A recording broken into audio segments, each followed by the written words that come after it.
本日は日印ビデオ会議、繊維分野挑戦と対等する商機にご参加いただきまして、誠にありがとうございます。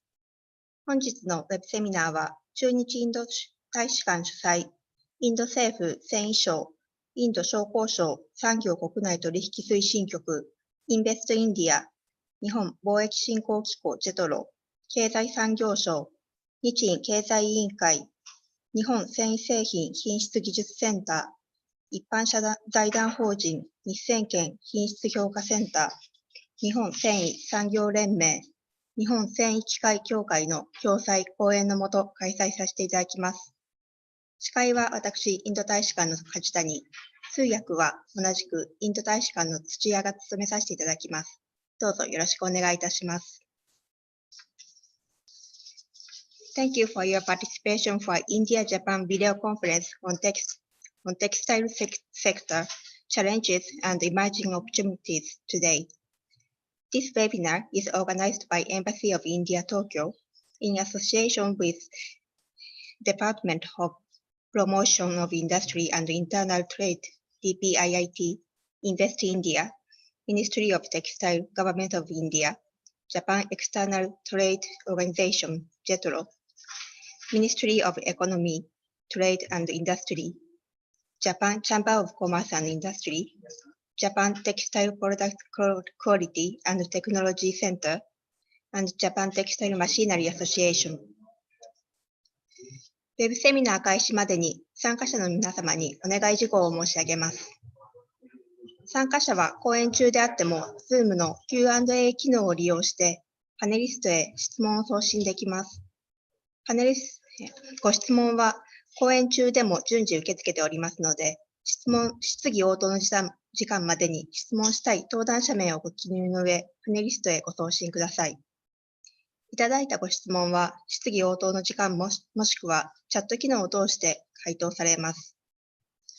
オンラインネットワーキングでは、参加申し込み時に B2B ミーティングに関心を示していただいた企業様のリストを掲示いたします。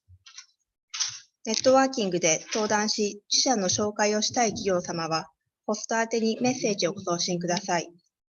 各社1、2分で自社の紹介をしていただき、参加者は自由にオンラインチャット機能を使い、これらの企業にコンタクトし、ご自身で B2B ミーティングを設定いただけます。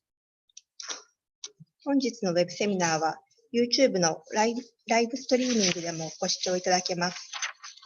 もし技術的な問題で Zoom にアクセスできない参加者がいらっしゃいましたら、インド大使館の Facebook ページでアップしている YouTube リンクからアクセスくださいませ。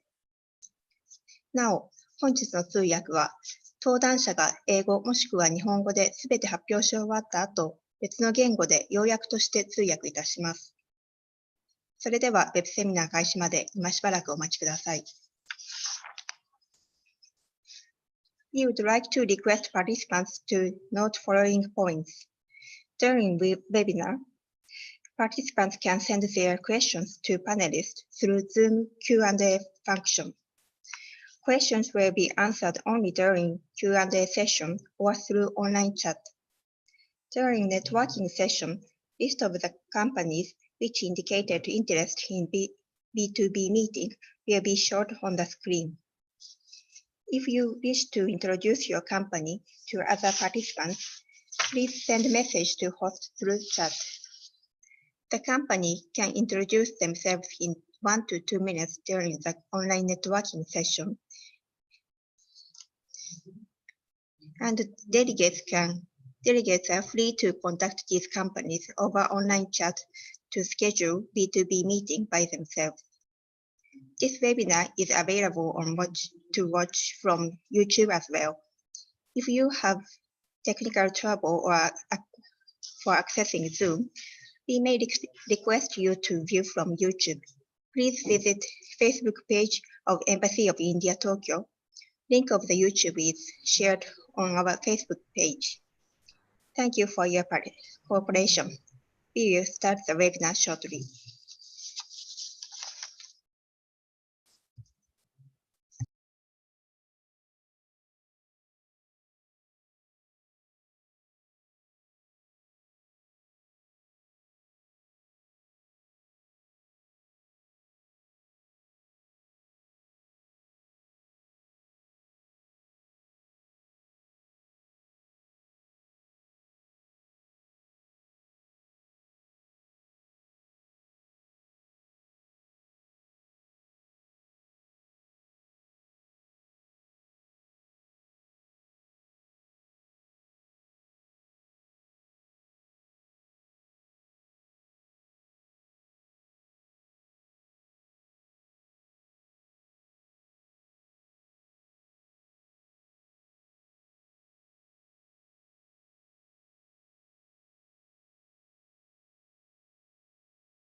それでは、ただいまより、日印ビデオ会議、繊維分野挑戦と対等する商機を開始いたします。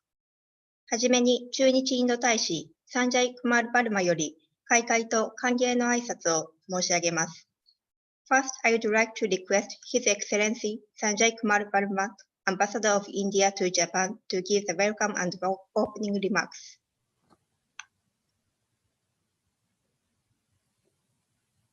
Thank you very much, distinguished guests. It gives me immense pleasure to deliver the inaugural remarks at the webinar titled Indo-Japan Video Conference on Textile Sector Challenges and Emerging Opportunities. The key objective of the webinar is to introduce to the Japanese investors the vast potential of Indian textile market, which provides a favorable climate of investment for Japanese companies to invest in India. Before I start dwelling upon the sectoral aspects of textile sector, let me just add a few words on the culture of doing business. We are two different countries, two different business communities, and therefore there is very much a likelihood of us having different work culture as well as different ways of doing business. For any business to succeed, it's extremely important to understand what is the business culture of the other party, and therefore I will urge both sides to try to do that. We have some excellent personalities present on this webinar who have vast experience of doing business with Japan from India and doing business with India from Japan. They could be ideal bridge for all other newcomers who could take their lead and move ahead. India's textile sector is one of the oldest industries and is the second largest sector after agriculture in India. The size of the Indian textile industry is currently estimated at around 150 billion US dollars and is expected to reach close to 223 billion US dollars by the end of next year. India's textile industry contributes close to 7% of the industrial inputs in India. The textile industry employs close to 45 million workers in this sector, including about 3.5 million handloom workers all over the country. The textile sector has witnessed a spurt in investment during the last 5 years. The industry attracted foreign direct investment worth US $3.44 billion from April 2000 till March 2020. Please understand that since textile sector is a strength of India, most of the investments in India came from the domestic investors and a very small part came from the foreign investors. The government of India announced a special package to boost exports by $31 billion to create 10 million additional job opportunities in this particular sector and attract investment worth close to 12 billion US dollars during the 2-year period of 2018 to 20. Due to COVID-19 situation, some of these will get postponed a bit, but we are sure that we'll be able to reach the target. The textile and apparel industry in India has strengths across the entire value chain, from fiber, yarn, fabric to apparel. It is highly diversified with a wide range of handicrafts, wool, and silk products of traditional handloom industry. Along with the growing demand for traditional textile sector, technical textile is also emerging as a promising area. The demand for technical textile is growing not only for the Indian domestic market, but also for the export market. We believe that it is expected to expand by 20% annually for the next 5 years to reach close to $30 billion by the year 2024-25. As a result of the increasing awareness about superior functionality of textile industry in India, and particularly the technical textile, There has been growing demand for investment in segments of technical textile covering automotive, healthcare, infrastructure, protective, agriculture textiles, and of course, geotextiles. Japan, being the third biggest apparel importer in the world, imports of apparel worth $24 billion have been noticed in Japan. China continues to be the largest and main source of supply of textiles to Japan, and to some smaller extent, Italy, Vietnam, South Korea, and the US are also involved.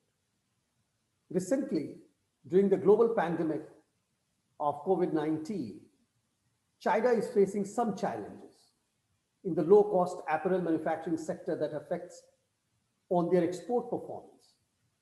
Due to political as well as economic reasons, Japanese companies are shifting their focus from the Chinese markets in a bid to diversify their supply chain.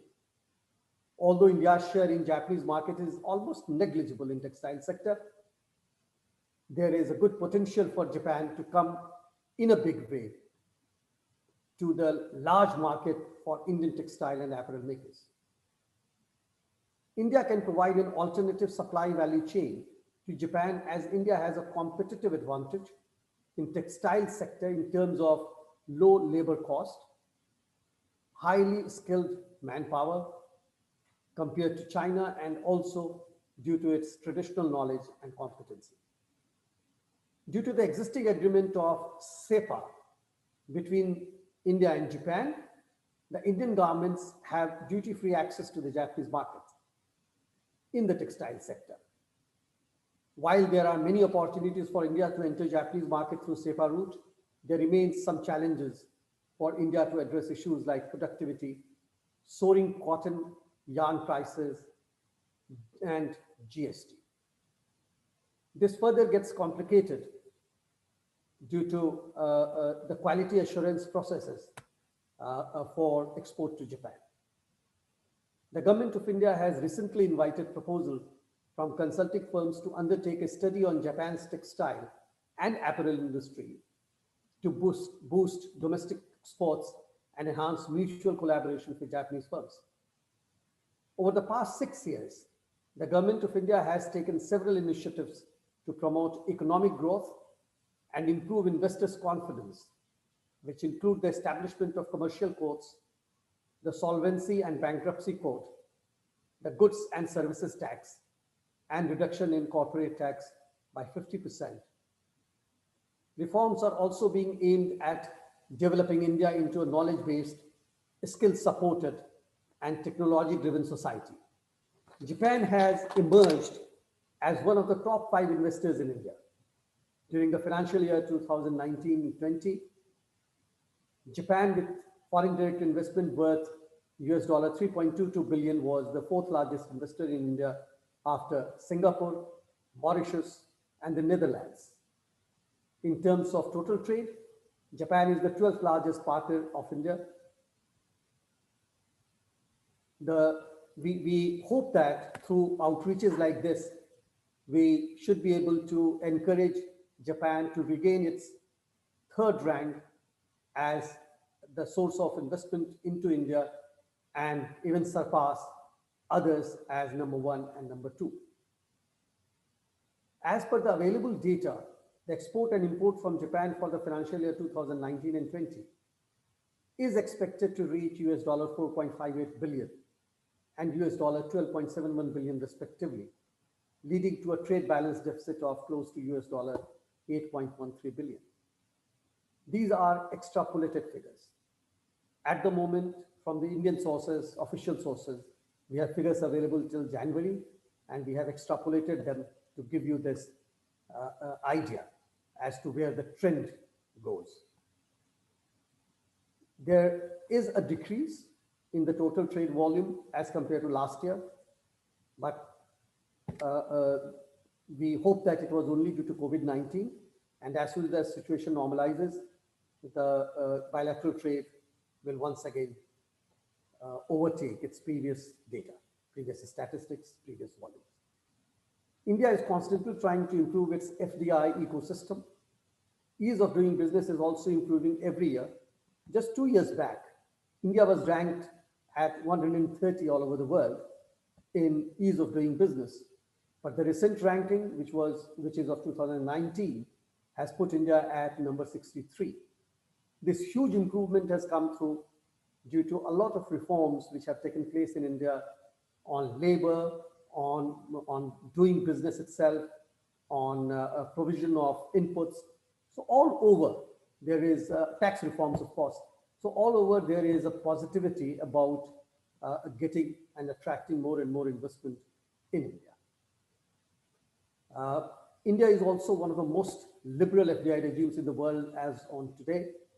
And most of the investments are put on the automatic route, which basically means that you do not have to apply for government approvals right in the beginning itself. And you don't have to wait for it. I'm sure others will be able to talk more about various kinds of entries which are there, channels of entry, and there things will be clarified even better. Honorable Prime Minister Narendra Modi aims to make Indian economy Atmanirbhar, that is self-reliant. Now, many people have got confused that the self-reliance actually means shutting doors to outside. It's just the opposite. It is opening the doors to the outside so that the Indian industry can become more and more self-reliant. So there is a lot of opportunity for partnerships in all kinds of fields and sectors, including in the textile sectors. There will be a lot of expenditure, government expenditure made on this account, which means the foreign companies which are eligible will be able to take part in creating wealth, sharing profits. I wish to thank METI of Japan and other Japanese participants, as well as industry department officials from the states of India who are present in this webinar on textile sector. I hope that webinar being organized by the Embassy of India, Tokyo, in association with METI from the Government of Japan, Ministry of Textiles from India, Department of Promotion of Industries and Internal Trade of the Government of India, Invest India, and many other stakeholders will continue to guide and help all other stakeholders for better understanding the Indian investment opportunities and ecosystem, in particular, those for the Japanese companies to invest in India. Thank you very much for listening to me. Thank you, ladies and gentlemen. Arigato gozaimasu. Namaskar.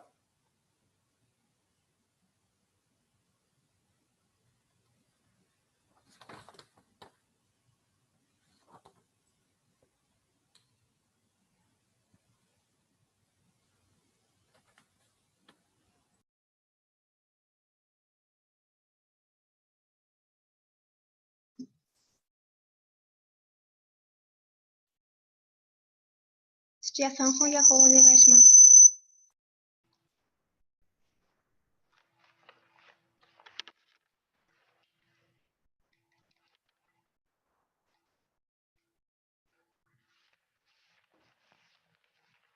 まず申し上げたいのは、日本とインドには違ったビジネス習慣があります。互いの国でビジネスを行うには、この違いを理解することが何よりも大切です。新たに事業をインドで始めたい方も、また事業を拡大されたい方も、ここのウェビナーに参加している方は、みんなそのインドの商習慣を熟知した方ばかりですので、ぜひご相談されることをお勧めします。インドの繊維産業には、失礼しました。インド政府は2018年から20年までに輸出を310ドル増加させ、1000万人分の雇用を創出し、119億3000万ドルの投資を誘致するための特別政策パッケージを発表しました。インドの繊維アパレル産業は、繊維、糸、生地から衣料品に至るまでバリューチェーン全体に強みを持っているのが特徴です。工業向け繊維製品も将来性のある分野です。今後5年間で需要も年間20% のペースで拡大する見込みとなっており、工業向け繊維製品の需要は24年度には300億ドルに達する見込みです。現在、パンデミックの影響を受け、日本企業は中国に集中しているサプライチェーンの多角化を模索しています。現在の日本の市場におけるインドのシェアは微々たるものですが、日本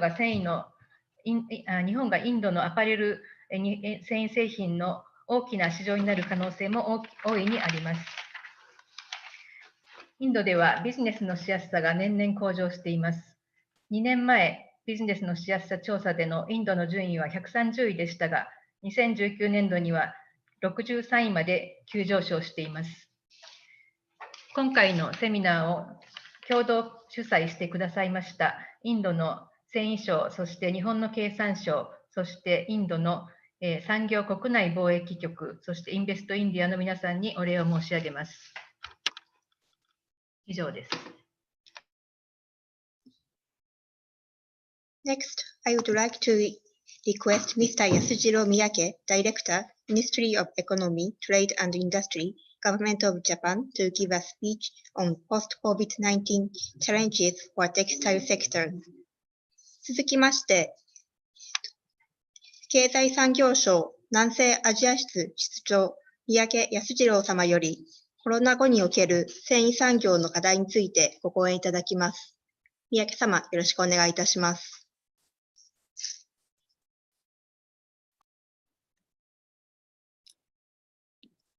はい、経済産業省南西アジア室長を拝命しております三宅でございます。本日はどうぞよろしくお願いいたします。日本政府経済産業省で、インドを中心とする南アジアの貿易及び投資政策を担当している観点から本日はご説明をさせていただきます。まず日本とインドはモディ首相とそれから安倍総理との緊密な関係のもと非常に良好な経済関係を構築してきております。今日、世界の国々が新型コロナ肺炎という新たな脅威に直面して経済活動が縮小しているところでございます。こうした困難の中、日本とインドとの経済関係を深めるべく、繊維分野でのウェビナーを開催いただきましたバルマ大使閣下および在京インド大使館の皆様に敬意を表し、このような機会をいただきましたことを感謝申し上げます。ありがとうございます。新型コロナウイルスの影響は繊維産業分野にも大変大きく及んでおります。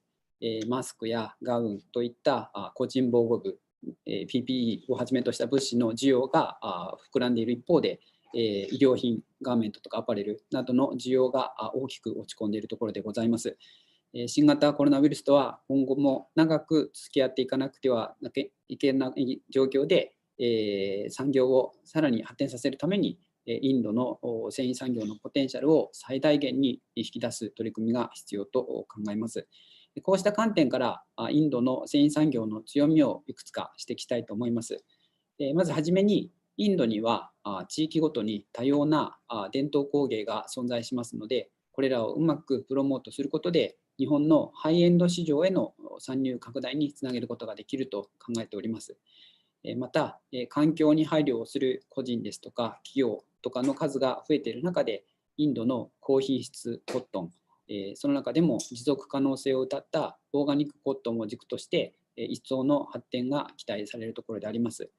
さらに日本がインドから輸入している繊維製品はインドの北部で生産されております風白品、織物、ウーブンズと呼ばれるものが大半を占めておりますけれども、インドの南部、南の方で製造されておりますニット製品、編み立て、ニット類、織物でございますね。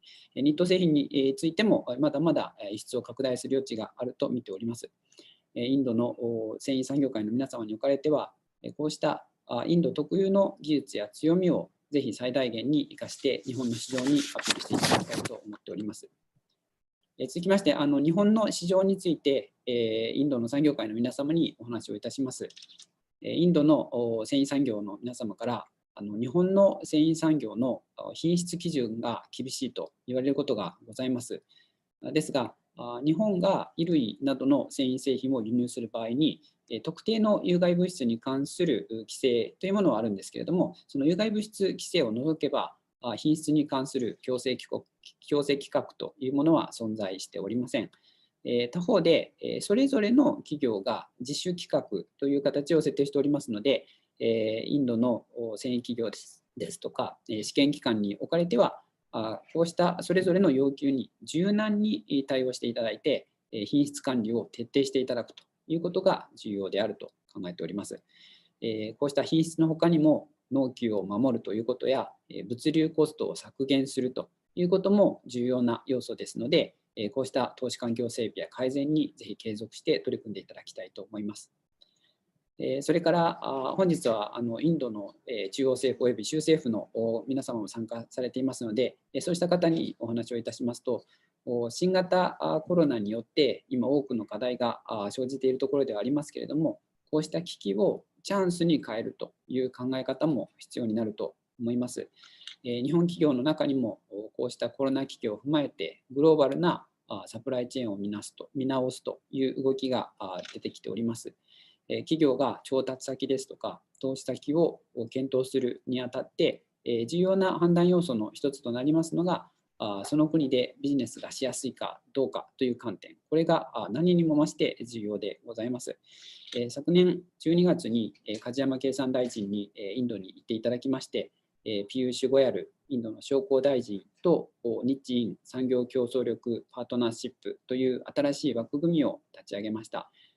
このパートナーシップの下で、インドの産業競争力の強化およびインドにおける事業環境整備について議論を重ねてきているところでありますし、このパートナーシップの中に繊維についても作業部会を立ち上げることがすでに決まっておりまして、現在インド側と具体化に向けて取り組んでいるところでございます。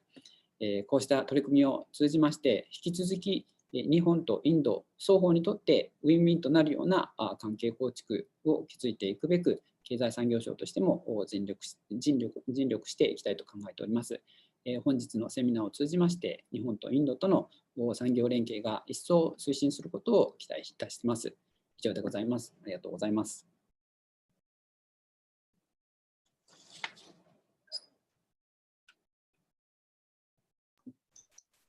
英語サマリーをお願いいたします。Due to the COVID-19 situation, demand for apparel products has immensely dropped. On the other hand, demand for PPE, including surgical masks and protective gowns, has sharply risen. In order to fully explore India's potential in the field of textile, 3 points are important. First is to promote India's traditional craftsmanship in various regions, targeting at Japan's high-end apparel market. Second is to tap into the potential of India's organic cotton products. Third is to expand business into knitwear products in southern India. Under the disruption of the COVID-19 pandemic, what investors value and appreciate most remains the same as before, which is improvement of ease of doing business.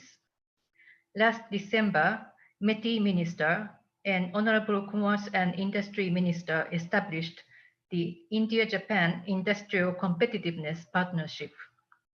We already held 2 rounds of meetings to discuss ways to enhance India's industrial competitiveness. The working group on textile will be established. We are looking forward to working together under this partnership to create a win-win situation for both India and Japan.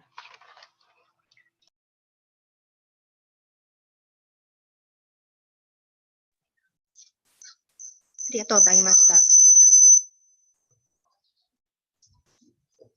続きまして、インド政府繊維省経済アドバイザー、シェリー・ラルタングソス様より、インド政府による繊維産業振興策及び投資機会についてご講演いただきます。Next, I would like to request Ms. Sherry Laltangso, Economic Advisor, Ministry of Textile, Government of India, and a team of other Joint Secretary from Industrial Department to give the presentation on government facilitation and investment opportunities in textile sector in India.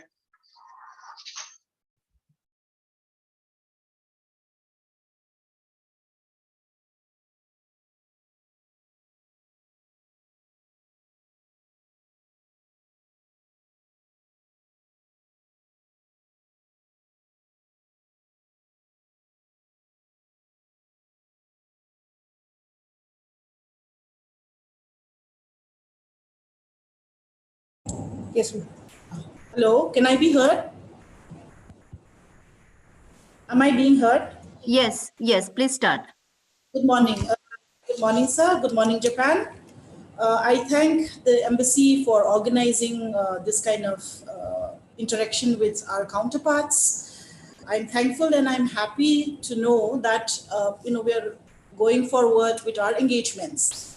Now, to come to my presentation, Sir has exhaustively spoken about the textile industry in India, so I will not be speaking on the numbers. So let me go with my presentation now. Yeah. So like it was already said, we have a complete value chain presentation in India, and we have a manufacturing capacity also. We also have strong traditional sector. We have the capability and the flexibility to offer smaller run of fashion brands. Anytime you order, we can do that kind of a thing. We already have. And then we have labor here with competitive wage rates. More than 45 people are employed. We have technically trained English speaking people, managers and designers. So it's not difficult for anybody to come and do business with us. And on top of that, we are now promoting our natural fibers, be it cotton, be it silk, be it jute. Then we also have all these other natural fibers, banana, other fibers, and man-made fibers. We're looking at it now. And also we want to promote technical textiles. As was already, can I go back? As was already specified, India is the fifth largest TNA exporter. We contribute 13% to our export earnings. We have diverse presence in exports. We're exporting all over the world. And then we also have right now clusters, and we are going to promote mega parks. So like I said, we have a compliant and credible Indian textile factories. We have the ability to cater to all seasons of Japanese apparel fashion market. We are focusing on mega parks for manufacturing various products. We provide variety of fabrics in various counts and compositions, designs, handcrafted designs, traditional handcrafted designs. And right now we are focusing on man-made fiber, technical textiles, machinery investment, and investment in textiles and apparel sector. This is the machinery part. We will have more presentation on the machineries. We have our machineries in the B2B. Now, this table shows us the amount of import that we are doing from Japan. Like you already see, Japan is there in the top 5 in 5 of the imports. Now, these imports are spinning, weaving. In spinning, Japan is the second. We are importing all these from other countries. So in spinning, Japan is the second, occupies the second position. And in weaving sector, Japan is the number 1. And in embroidery and knitting, Japan comes 4th. Also in accessories, Japan is the 4th. And technical textiles, Japan is nowhere. So in all these machineries, we want your investment. Next. These are the kind of machines that we're talking about. You all know from from spinning, weaving, knitting, sewing. For spinning machines, we are using auto winders, auto corners. All these machines basically are imported. So there's a huge venue for collaboration in machine manufacturing units in India. Regarding technical textiles, can I call upon my friend Mr. Dash, who's joining me for presentation? Dash? Yes, I'll start. Technical textile is a very niche sector in India. The market size is nearly 17 billion USD. And the average growth, consumption growth in India is about 12% per annum. India has a very low presence in the trade. It is about 1.7 billion USD, that is the exports, and imports are 2.2 billion USD. The exports mostly cover packtech, which is packaging textiles, and imports are there are various imports, but the major import material is again automobile airbags. The consumption in India, as all of us know, there are 12 segments of technical textiles, largely divided into, in which the consumption in India is largely in packaging textiles. That is about 40% of the market size. The home tech and geotech constitute about 15% of the market size. Mobile tech, meditech, and agrotech constitute 5% of the market size. In order to give a thrust for the growth of technical textile sector in India, both from the perspective of being a major producer as well as a major consumer, government has launched National Technical Textile Mission in February 2020. The mission has many components, but one of the major components is research and innovation. We want to promote research and innovation both at the fundamental level as well as at the application level for technical textiles. Also, we want to promote skill development and education in technical textiles so that manufacturing of technical textiles really grow in India. There is also a component for promotion of the usage of technical textile in India. Technical textile penetration level is very low in India, particularly the target sectors of agro-textiles, geotextiles, medical textiles, and protective textiles. So these are the areas where we want to grow from. It is between 5 to 10%. We want it to grow to at least 30 to 40% depending on the kind of application in the next 5 years up to the year 2024. I'll just give a brief on what are the areas where the growth is required. The agro-textiles, it is for the better agro productivity in India.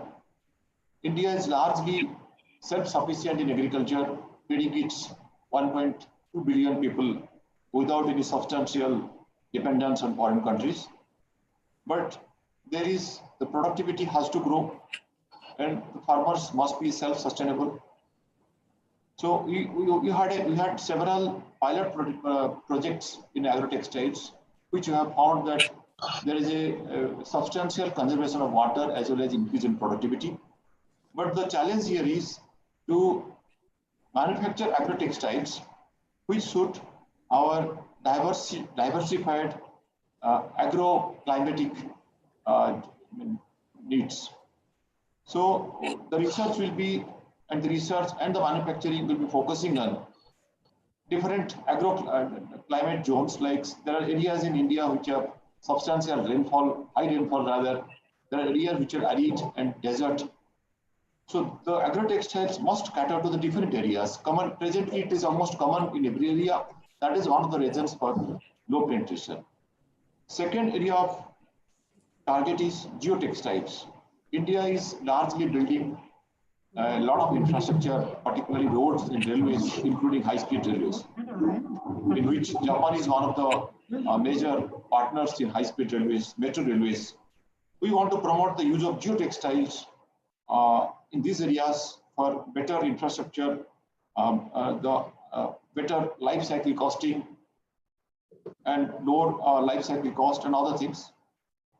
So the thrust areas are railways, highways, bank protection, and one of the major thrust areas is water resources for canal liners, for water conservation, for bank protection, river protection, sea bank protection. Those areas are also one of the thrust areas for geotextiles. Medical textile India has a very low penetration. It's almost focused on the low-end technical areas. we want medical textiles to grow in health and hygiene particularly. As you all know, the use of female hygiene products are quite low in India. India has a major mission for promoting the female hygiene products. So that is one area where growth is required. Also, other health and hygiene products like baby and adult diapers, implants, non-implants, and extracorporeal medical devices.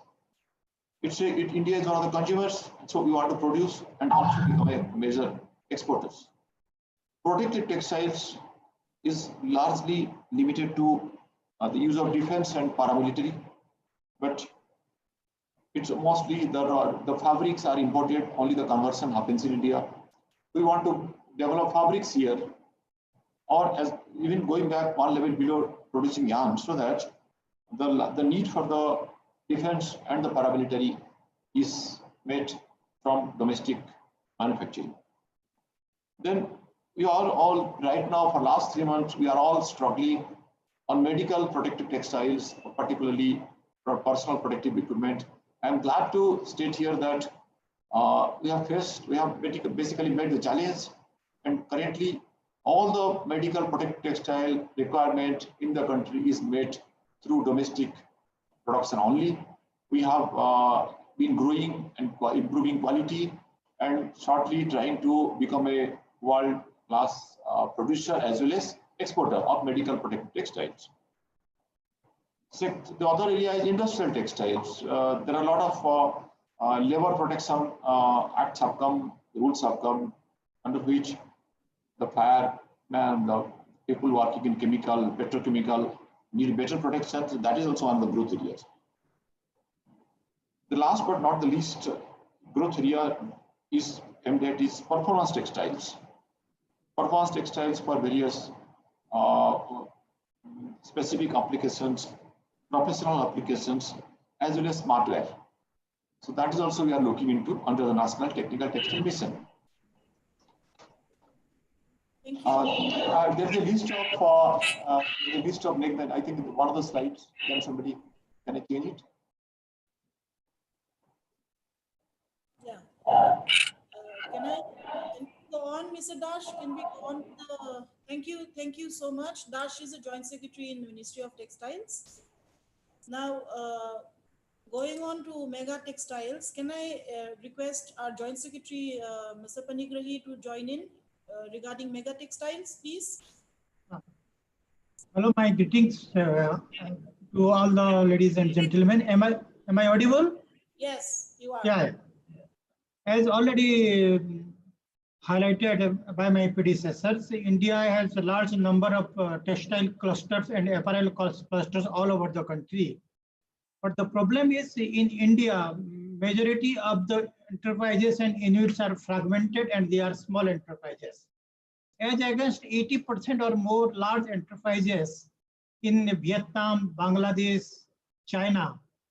In India, we have about 80% small enterprises. The size of the apparel manufacturing firms in the country ranges from 150 to 200 machines only, as against about 1,500 to 2,000 machines in Vietnam, China, and Bangladesh. So for the cluster development model, what India needs is big, large-scale mega textile parks. Now India, in the textile sector, is contemplating to set 10 mega parks. It will be integrated value chain over a large 1,000 plus acres of land to boost scale and efficiency.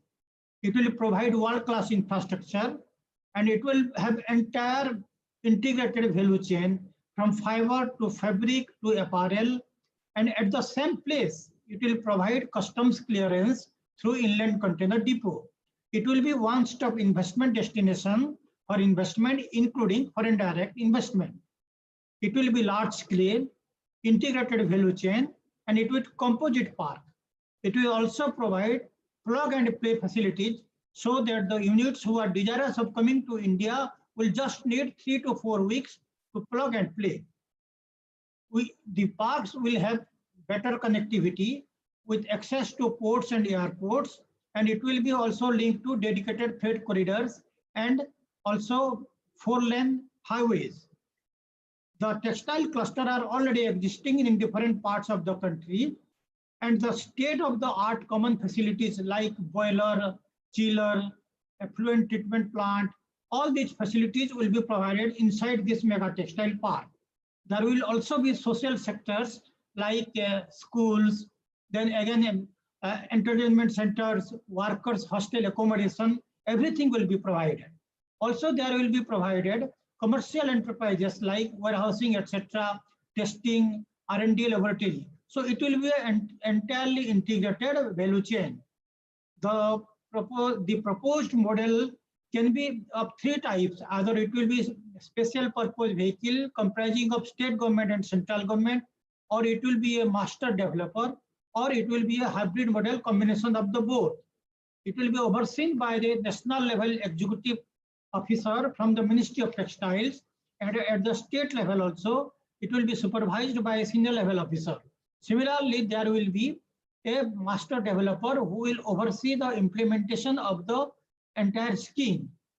As I have already told, all over the country we have so many large clusters, and many states have already evinced their interest, and they have also provided the particulars of the land available with them. What we need is uninterrupted power supply, provision of pure treated water. We want a special enabling labor law and many other things. The models of the setting up of the units can be, the land can be leased by the special purpose vehicle and the factory can be set, or the land can be sold and the factory can be set up by the entrepreneur, or some standard design factory can be built by the SPV and it can be rented to the willing enterprises. As we can see, the post-COVID-19 situation, the Japan and many other countries are now desirous to exit China, and they want to make big investment in many other destinations. And as already discussed by my predecessor, technical textile or textile machinery manufacturing or apparel or textile, we have vast potential. So the Japanese companies can chip in and they can make large investment in India. And we are willing to give all facilities a single window facility, and we assume that the Ministry of Textiles will lend extra hand for development of the infrastructure in a big way. Thank you.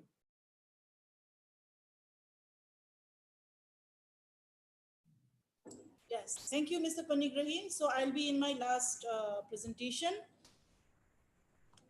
Why is it not coming? I'll be in my last presentation. Yes. So with regards to quality, I just want to inform the House that we are in the Textile Committee office in Mumbai. We have already set up a quality and compliance office for exporters in Japan market for testing materials. And we are also in the process of signing an MOU with Nissenken Quality Evaluation Center in Japan. And the Textile Committee office in Mumbai can provide a third-party physical verification and capacity evaluation as well. Now, a new development has come. Our ambassador, sir, also had mentioned, not the ambassador, I mean, the speaker had also mentioned that we were also in the process of setting up a working group on textiles. In the same line, we had also proposed for setting up of a Tiruppur-Tokyo partnership. This is mainly to strengthen, because we already have in South India a very good setup of textile parks. So this will basically strengthen Japan's sourcing base for textile and apparel, establish product development centers, technical know-how and trainings will be a part of the partnership, technology production in for Indian market as well as for exports. So these are all our plans right now, and we hope to engage further on our investment and exports. Thank you so much. Thank you, Madam Ansel.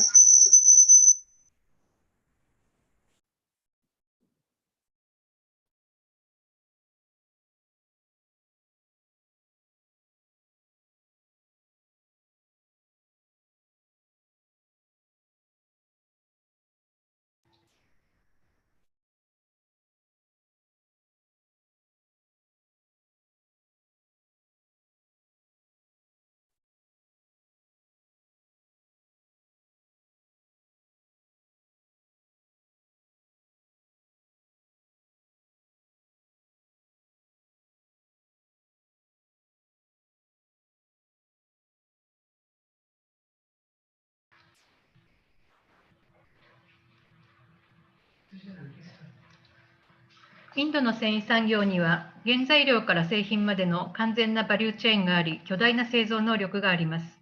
さらにファッションブランド向けの小規模生産をも受け入れる生産能力と柔軟性もあります。英語を話す人材も豊富で、綿製品、ポリエステル、ビスコース生地など、そして、人工繊維に関しても世界で有数の生産力を誇ります。繊維省は現在、工業用繊維品の生産を推進しています。軍事用、医療用、特殊繊維、機能繊維、ジオテキスタイル、自動車用ファブリックなどの生産を強化しています。また、繊維省は、すぐに事業が開始できるプラグ&プレイ施設を備えた繊維産業団地の建設を多数の州政府と協議しています。コロナ禍を受け、中国からの製造拠点の撤退を検討している多国籍企業にとって、これは魅力的だと思います。日本品質基準デスクが繊維産業委員会の中に開設される予定です。このデスクは日本向け製品を輸入する事業者の品質保証に対応しています。私たちはNissenken品質評価センターとの基本合意書締結に向け協議を行っています。また繊維省はティルップール東京パートナーシップの締結を提案しました。この基本合意書の締結により、インドを日系企業の繊維製品、医療用原材料の調達にすることが目指されています。以上です。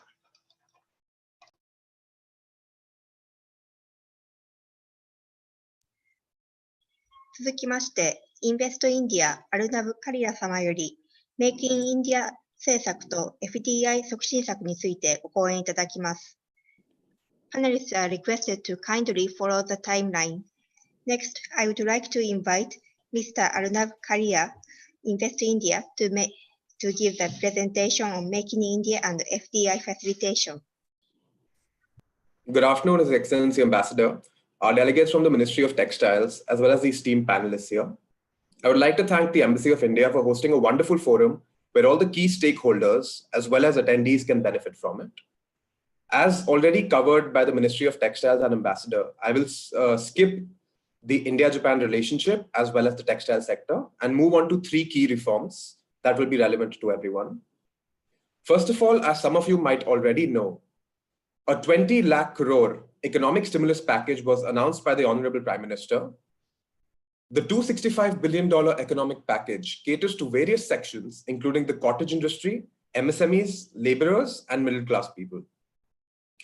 There were 2 key reforms announced last week, which were focused on investment. The first key reform was the setting up of an empowered group of secretaries. The Union Cabinet decided to set up the empowered group of secretaries, chaired by the Cabinet Secretary, to encourage both foreign and domestic investments into India.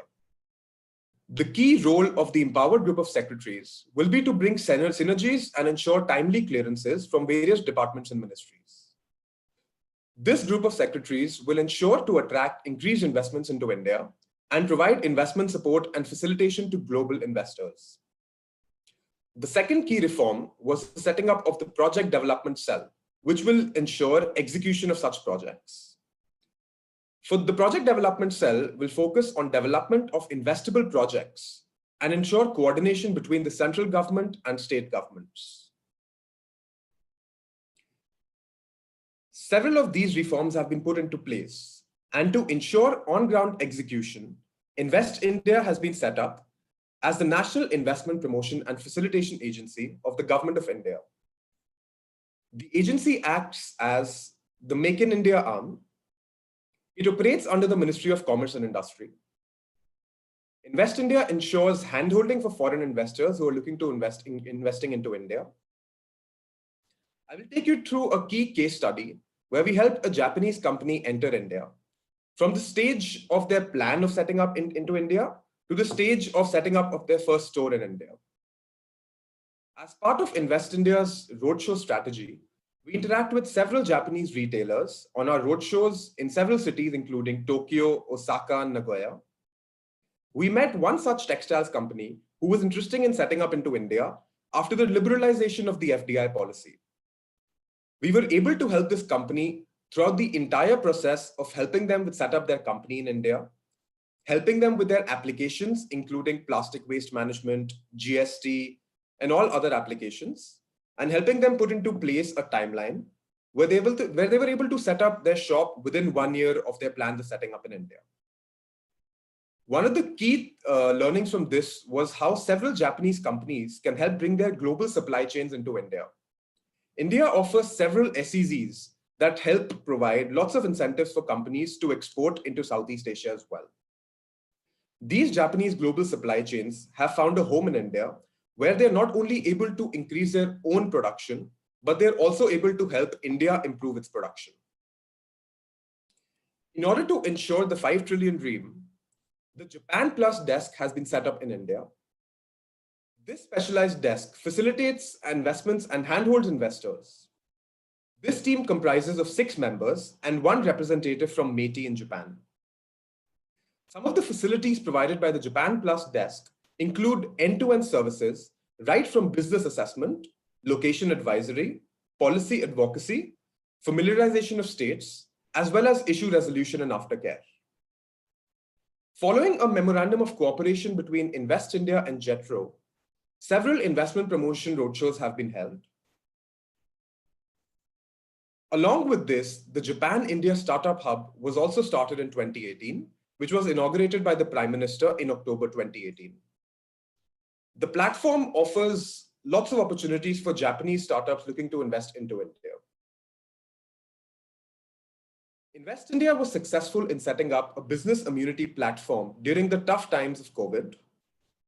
During the last 3 months, we have been able to provide solutions to 9,586 investors looking at resolutions. And we are happy to announce that 94% of these queries were answered within 72 hours. We're also very happy to inform that we were able to help several Japanese companies, including Olympus, Nippon, TDK, and Nissan Foods, as well as Yakult, help them navigate through the tough times of COVID. We would like to highlight that Invest India will be here as your partner and will help you navigate through the tough times of COVID, as well as going forward, help you set up your base in India. Thank you. インベストインディアは2009年に商工省産業国内取引促進局の下に設立された投資家のための総合窓口です。持続的な投資の促進を目指し、私たちはビジネスアドバイスや戦略作り、実行、そして投資家へのアフターケアを行っています。2018年6月に開かれた投資セミナーで、ある日系企業からインド参入のご相談を受けて、その後、投資や調達を含むすべての課題への対応、規制の説明、そして申請の支援を行ってきました。その後、この会社はインドに拠点を設け、事業を展開しています。私たちは現在もこの会社に対し、進出先選定、事業の拡大、税制、関税、その他についてのアドバイスを行っています。ジャパンプラスは日本の投資家専用の窓口で、日本の各分野における対インド投資を手厚く支援し、問題が起きたときには迅速な解決のための支援を行っています。現在は95社、総額18億2700万ドルの投資案件を扱っています。現在のコロナウイルス感染状況の状況においても、これまで日本企業から寄せられた、合計9586件の問い合わせ案件に対処し、平均6時間の所要時間で問題を解決してきました。この148の日本企業の中には、オリンパス、ニプロメディカル、TDK、ヤクルトダノン、ASP などが含まれています。皆様の事業拡大をお手伝いしたいと思います。ぜひご連絡ください。以上です。続きまして、東レインド CDO アジャイシン・シロヒ様より繊維部門におけるメイキングインディアについてご講演いただきます。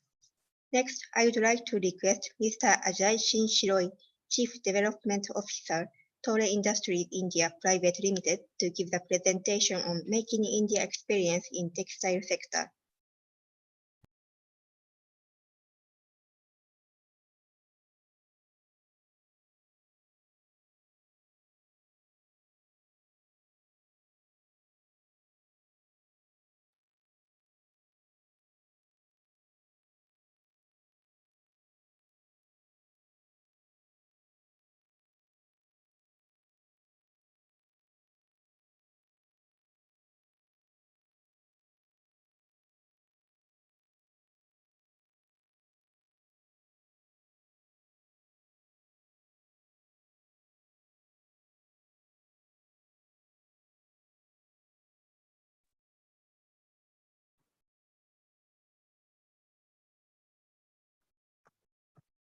Can you guys see me?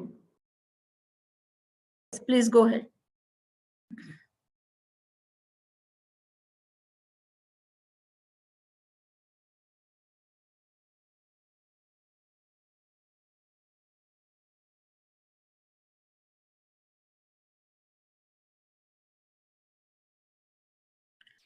Please unmute yourself.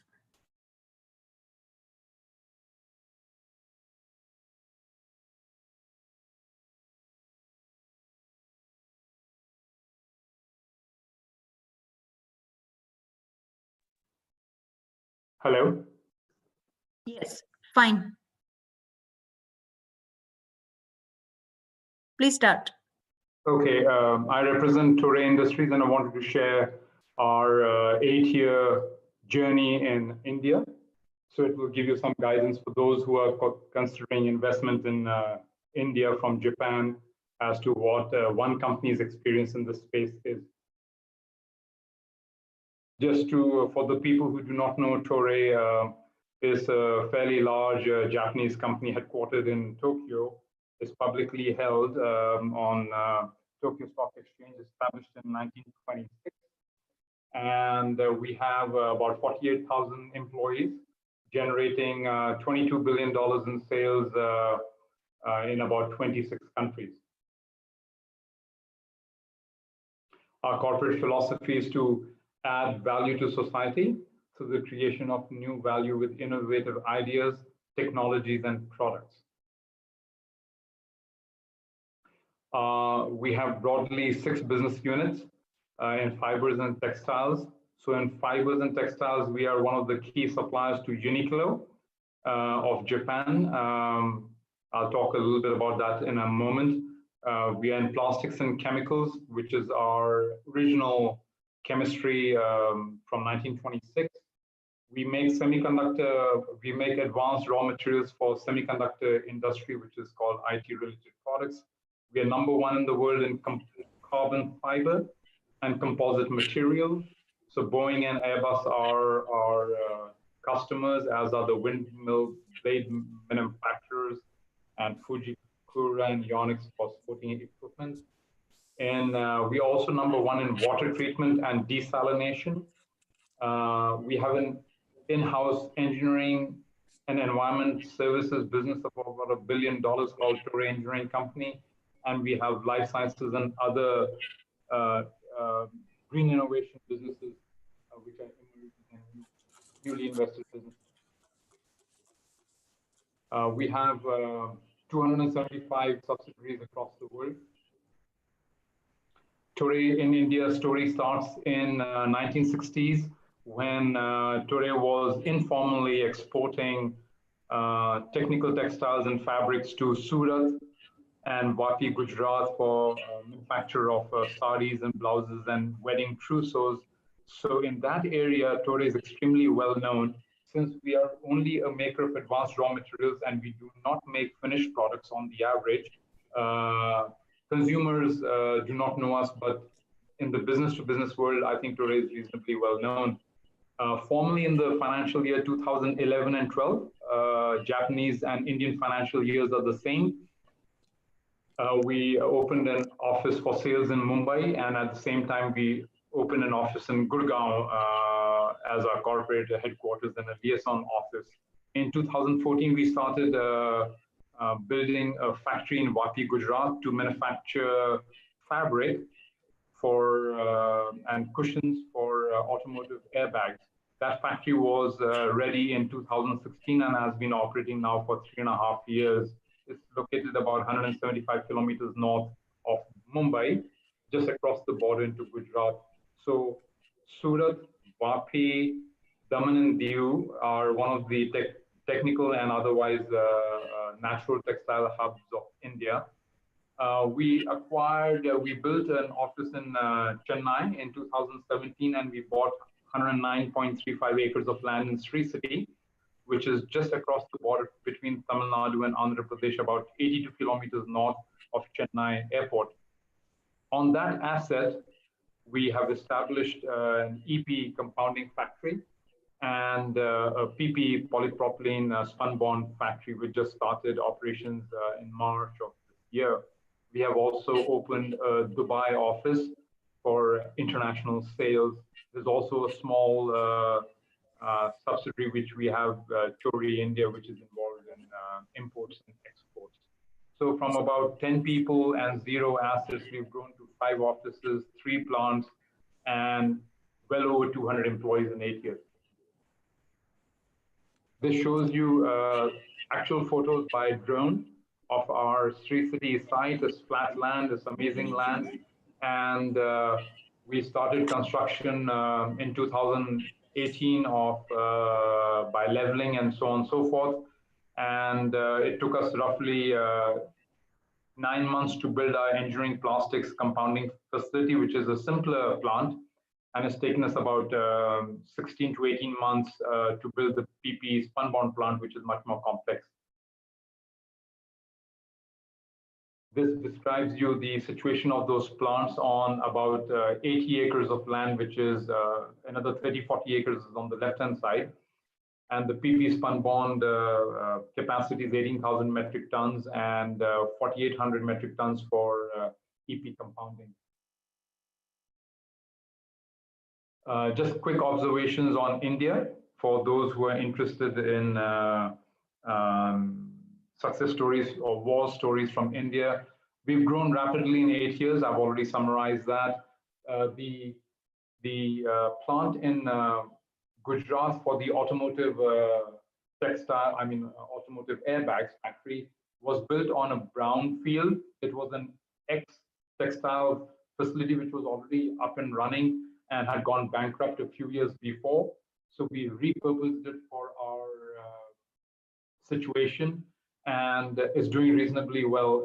It's located in Gujarat Industrial Development Corporation property, which we've of course leased from the Gujarat government. So this is a public sector undertaking on which we built our factory.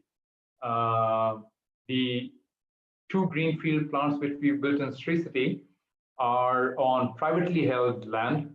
So this gives you a good flavor for, you can go with a state-owned land parcel, or you can find a private entrepreneur who has an industrial park, and you can utilize that. Both of our experiences have been positive, and our experience in both the states have been positive.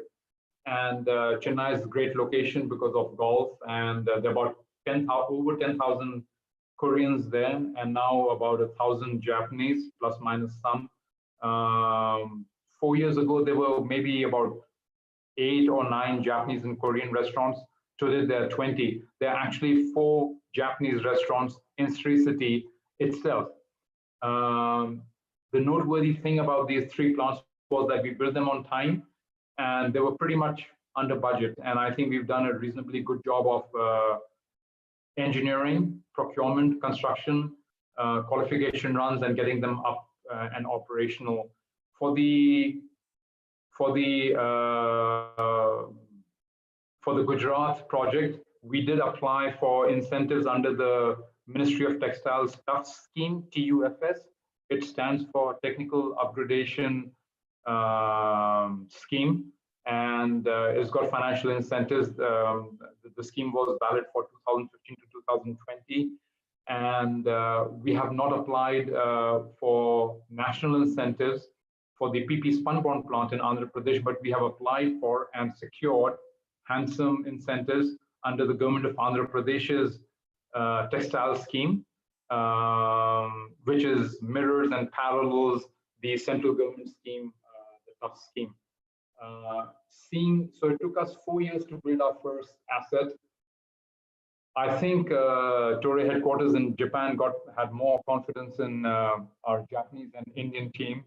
And I just said, hey, in 4 years in America, I've done 20 deals worth $2.5 billion, and I've only got one product to show as a success factor. So I think that was a catalyst, and for going for a bigger plot of land with our own 132 kV electricity.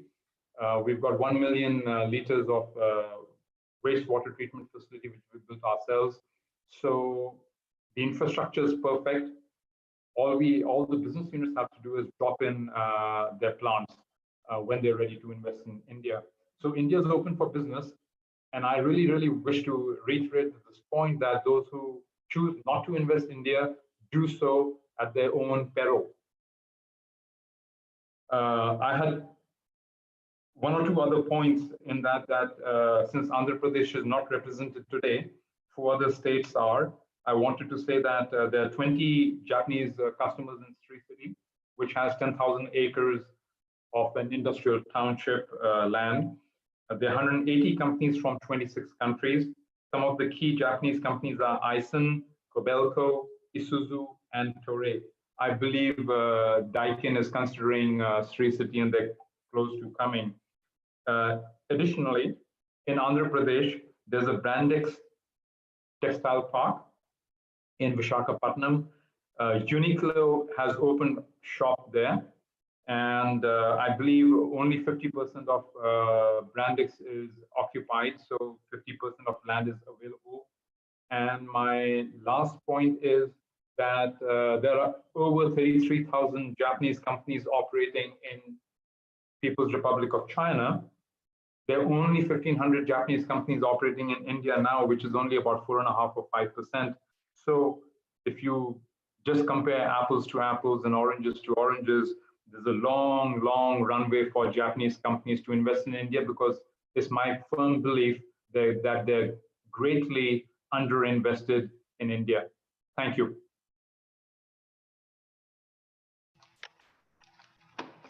東レはインドでは2011年12年度にグラグラムに本社を、そしてムンバイに営業所を設立し、従業員12名で正式に事業を開始しました。現在は2つの州に3つの製造拠点、インド全土に4つのオフィス、ドバイに1つのオフィスを有しており、従業員数は2200名を超えています。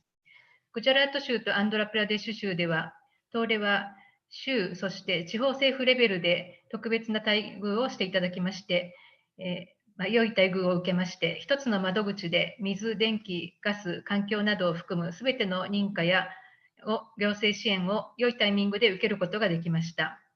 インドでの経験がスムーズだったことで、東京本社では自信を持って4番目、5番目のプロジェクトを加速させています。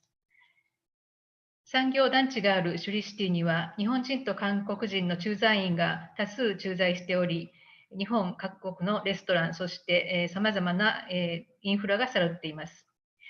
インドの参入を考えていない企業は、インドにすでに参入している企業に対し、競争上の不利な立場に置かれています。ここインドではコスト、ビジネス業務、ファイナンス、マーケティング、法律人材、研究開発に関し、有利な条件が揃っています。ぜひインドにいらしてメイクインインディアにご参加ください。以上です。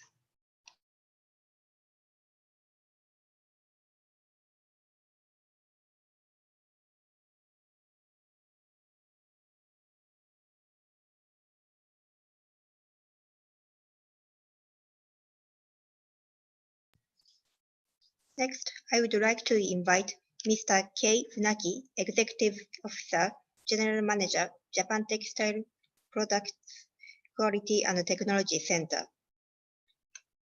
続きまして、一般財団法人日本繊維製品品質技術センター執行役員海外事業所長船木圭様より繊維品質基準についてご講演いただきます。船木様、よろしくお願いいたします。一般財団法人日本繊維製品品質技術センター QTEC の執行役員、海外事業所長を拝命しております船木と申します。本日は繊維製品の品質基準というテーマでお話しさせていただきます。どうぞよろしくお願いします。まずはじめに QTEC の紹介をさせていただきます。QTEC は70年以上の歴史を持つ繊維製品の第三者試験機関です。国内に10カ所、海外には中国、ベトナム、バングラデシュ、韓国に8カ所の試験センターがあります。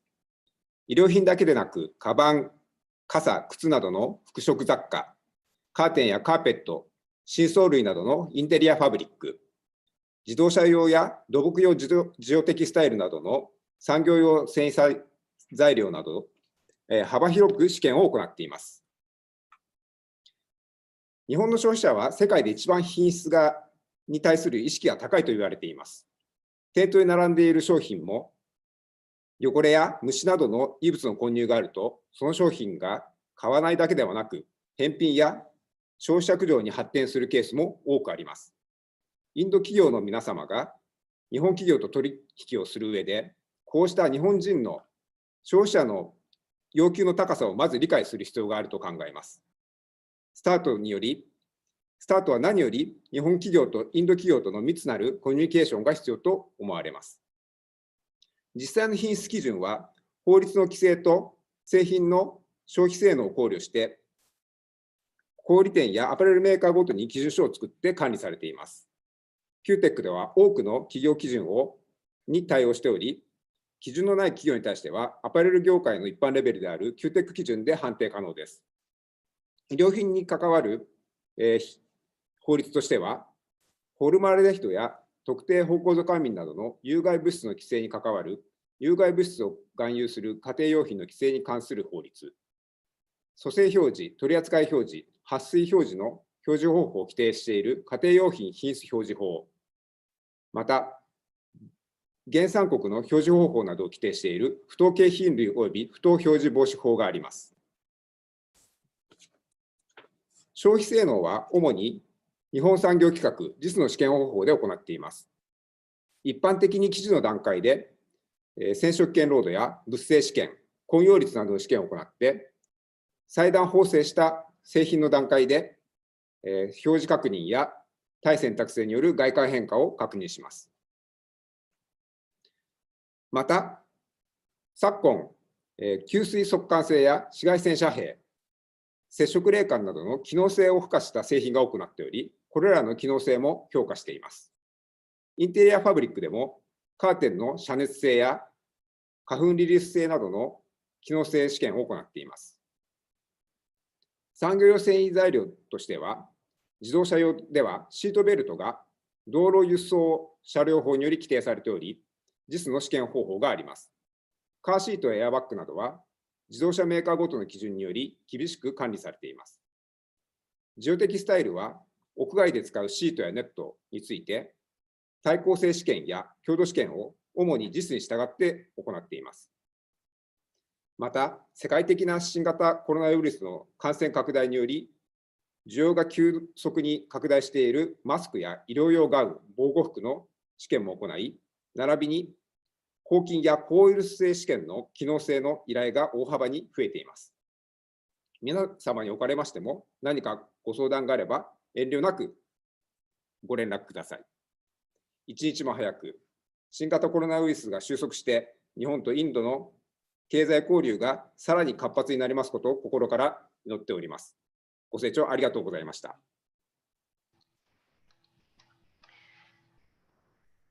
QTech is a third-party testing institute which has over 17 years history. We have 9 testing centers in Japan and 8 overseas testing centers in China, Vietnam, Bangladesh, and Korea.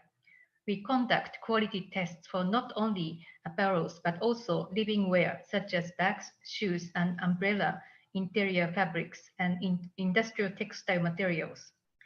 Japanese consumers have the highest quality consciousness in the world.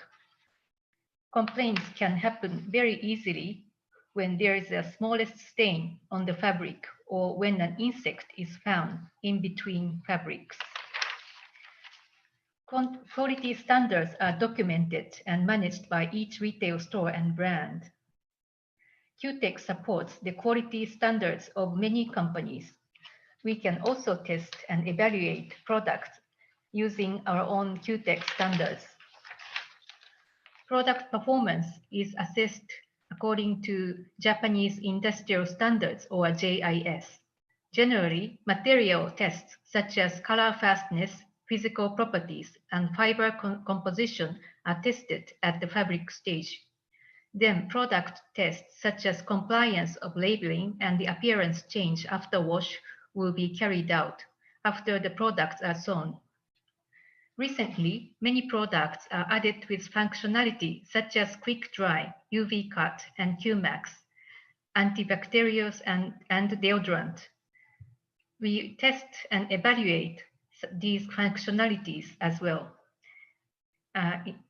As a recent topic, due to the expansion of COVID-19 worldwide, we are receiving an increasing number of requests for the testing of masks, medical gowns, and protective clothing, as well as antibacterial and antiviral functional tests. I hope that the expansion of COVID-19 will come to an end soon, and economic exchange between Japan and India will be resumed. Thank you for your attention. Next, I would like to invite Mr. Junji Iwata, Manager in charge of India, Nissenken Quality Evaluation Center, to give the presentation on Indo-Japan Testing Facilitation for Textiles. 続きまして、一般財団法人Nissenken品質評価センターインド担当マネージャー岩田淳二様より、日印における繊維製品試験の普及についてご講演いただきます。岩田様、よろしくお願いいたします。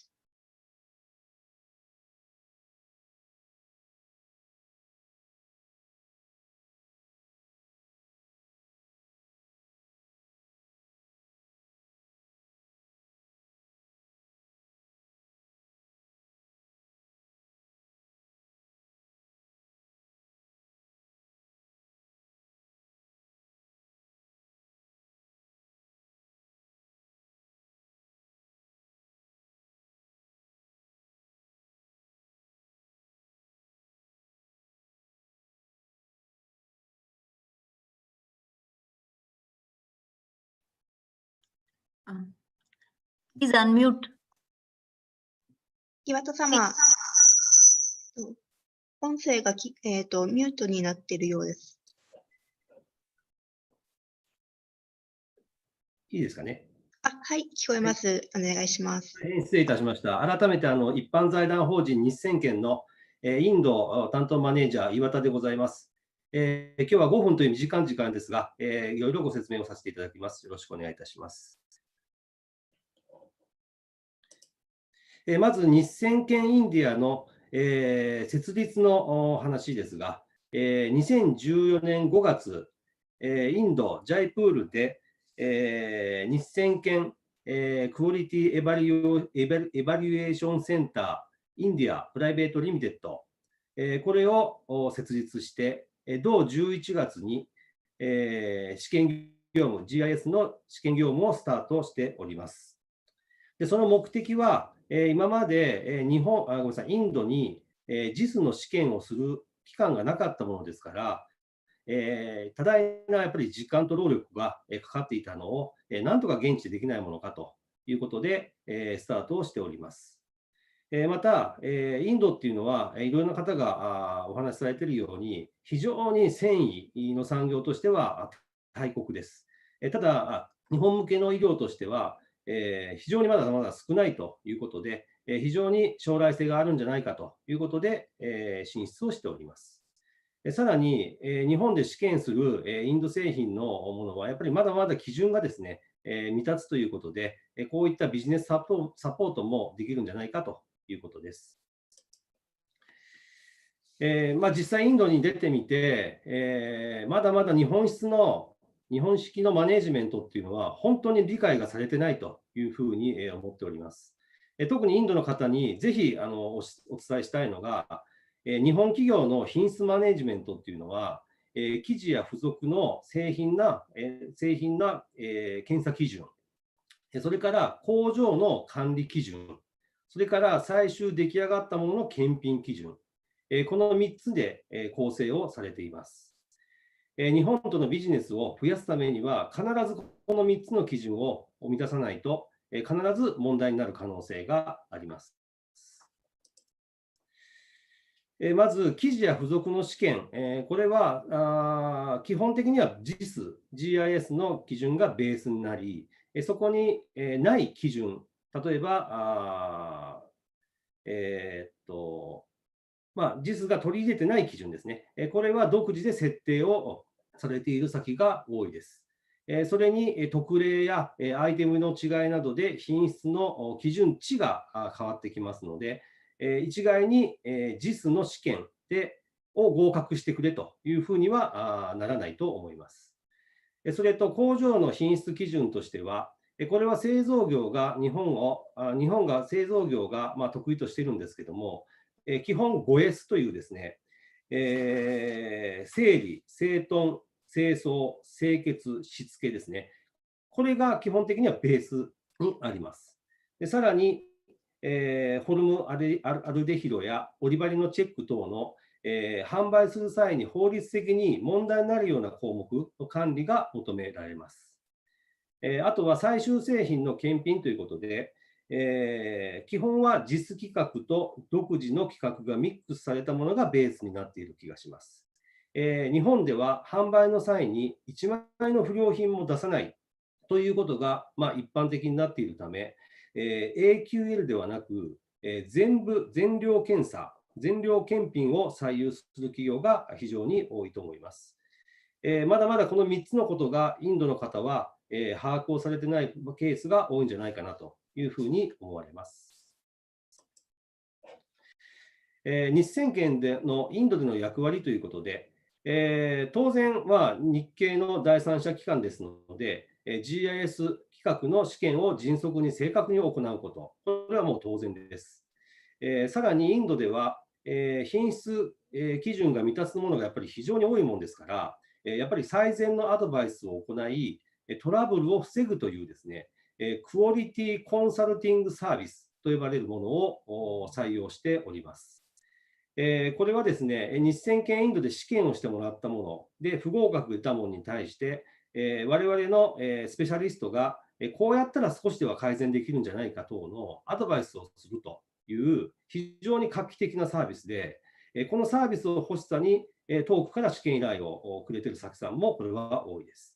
でさらに最近では PCS、プロダクションコンサルティング、もしくはコントロール、もしくはコンタクトサービスということで、インドのビジネススタートのお手伝いや、生産を安定するようなお手伝いとか、とにかく私たちもインドに根付いてもらうということを目的に、少し試験業務から枠からは外れるんですけども、こういったことまでサービスでやっていき始めております。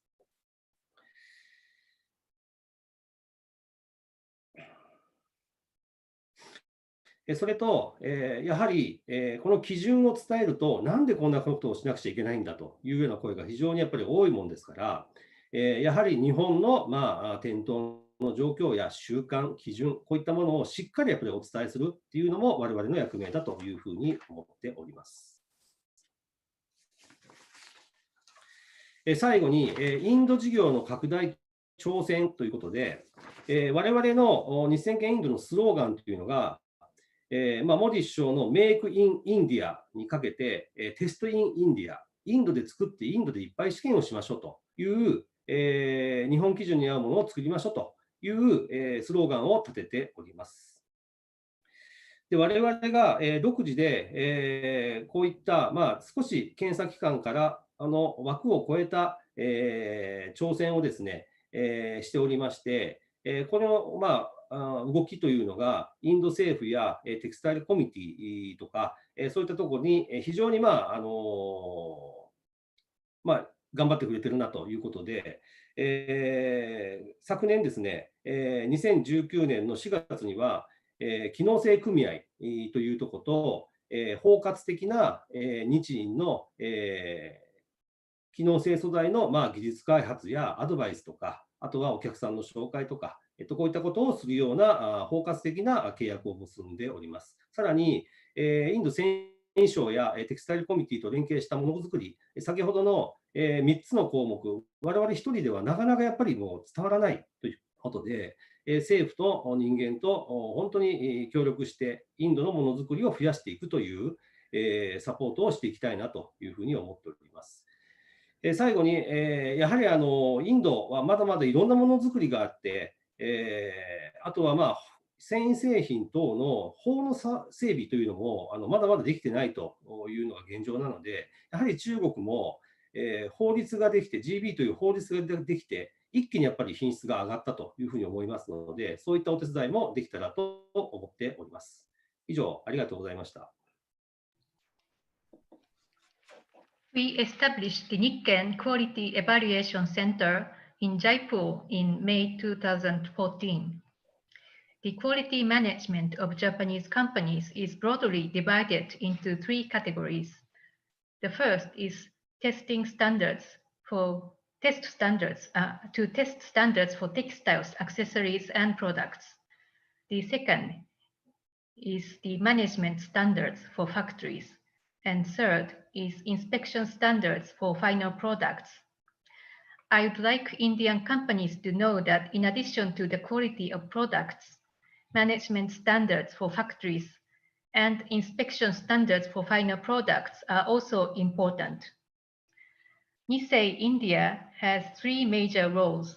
First is the testing of JIS standards. The second is quality consultancy service. Third is to communicate information on Japanese standards and practices to Indian companies. In particular, the second service, which is quality consultancy service, is highly appreciated. We propose improvement measures to Indian companies whose samples do not meet JIS standards. In May this year, we received a certificate of appreciation from the Indian Ministry of Textiles. In cooperation with the Ministry of Textiles of India and the Textile Committee, we would like to spread the Japanese style quality management in India. We are also looking to assist India in the development of textile-related legislation. With the slogan, Make in India, Test in India, we will cooperate with India in promoting trade in textile products in Japan from a quality perspective. Thank you for your kind attention.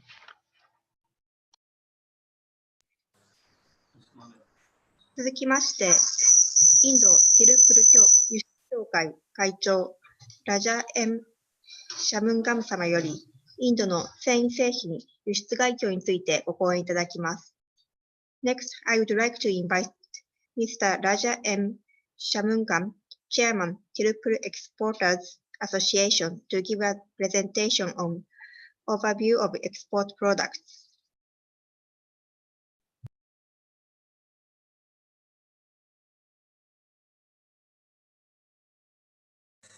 Yeah. Very good afternoon, His Excellencies, the officials, and my dear friends. It's a very pleasant interaction so far with all the details from the government side and the prospects of investments in the country. And thanks for this opportunity once again. I hail from Tiruppur. This is the hub for the knitwear production of the entire country, where 50% and above of the nation's knitwear production happens in this cluster. So the nearby cluster is also very famous for the made-ups and woven ready-made garments. So altogether, this arena in Tamil Nadu is very popular for the textile product manufacturing activities with all the well-supported ambience and atmosphere altogether. So I just give an overall view of the products, what is being manufactured here. It's all sorts of knitted, right from knitted garments, right from children to the children, men, women, entire gamut of the garments are being made out of knitted is being made from Tiruppur. And the neighboring clusters like Salem and Erode is very famous for woven garment, ready-made garment manufacturing activities.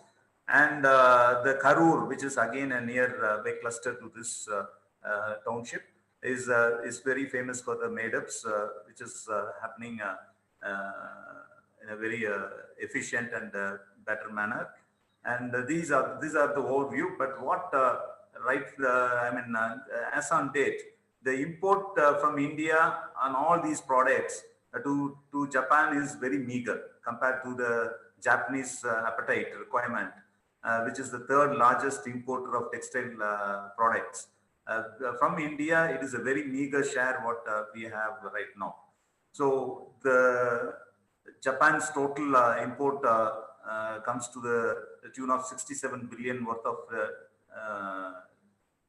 textile products, but out of which we have a very meager share. So, and all those countries which are contributing right now is like China, Vietnam, Europe, Bangladesh, and Indonesia, where India never been seen in this list. So we have an enormous opportunity hereafter, after this post-COVID-19. We have an enormous opportunity to go forward to capitalize both for the countries, India's prospects, as well as China's, Japan's requirement also would get fulfilled with the good investments and good partnership making out from Indian base, which is a friendly base ever. And definitely that would be a long prospectful journey for both the sides. I wish that to happen as quick as possible.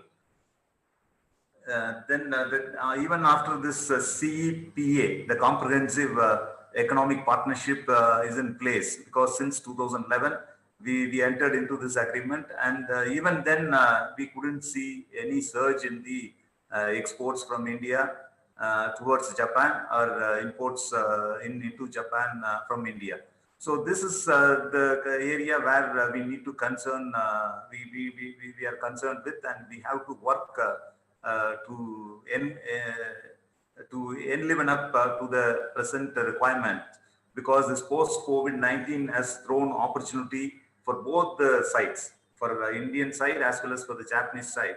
Those investors who are eyeing on India like the friendly nations, they can come very swiftly towards India, and they can make investments on the areas where large scopes are thrown open, either on collaborative manner or on individual FDAs, direct FDAs. They can come with, and they can do invest. That is very vibrant. Time, one of the neighbors, ITF, Indian Textiles Federation. So it is again, it's made out of Tiruppur clusters investors, as well as Coimbatore and other neighboring clusters investors. Those are all standalone spinning mills. So they are all eager to go for a forward integration. So thereby, the Japanese companies who are interested to make out the relevant products out of the textiles, they can easily collaborate with these readily available companies who are eager to venture into Japanese market and collaborate with Japanese investors. I think this opportunity could be worked out very well, and I wish that our textile ministry will coordinate, and we would definitely support all these facilitation actions towards culmination of investments and the prosperity of the exports to happen from this region. So I also talk about the ambience that the Tamil Nadu state and its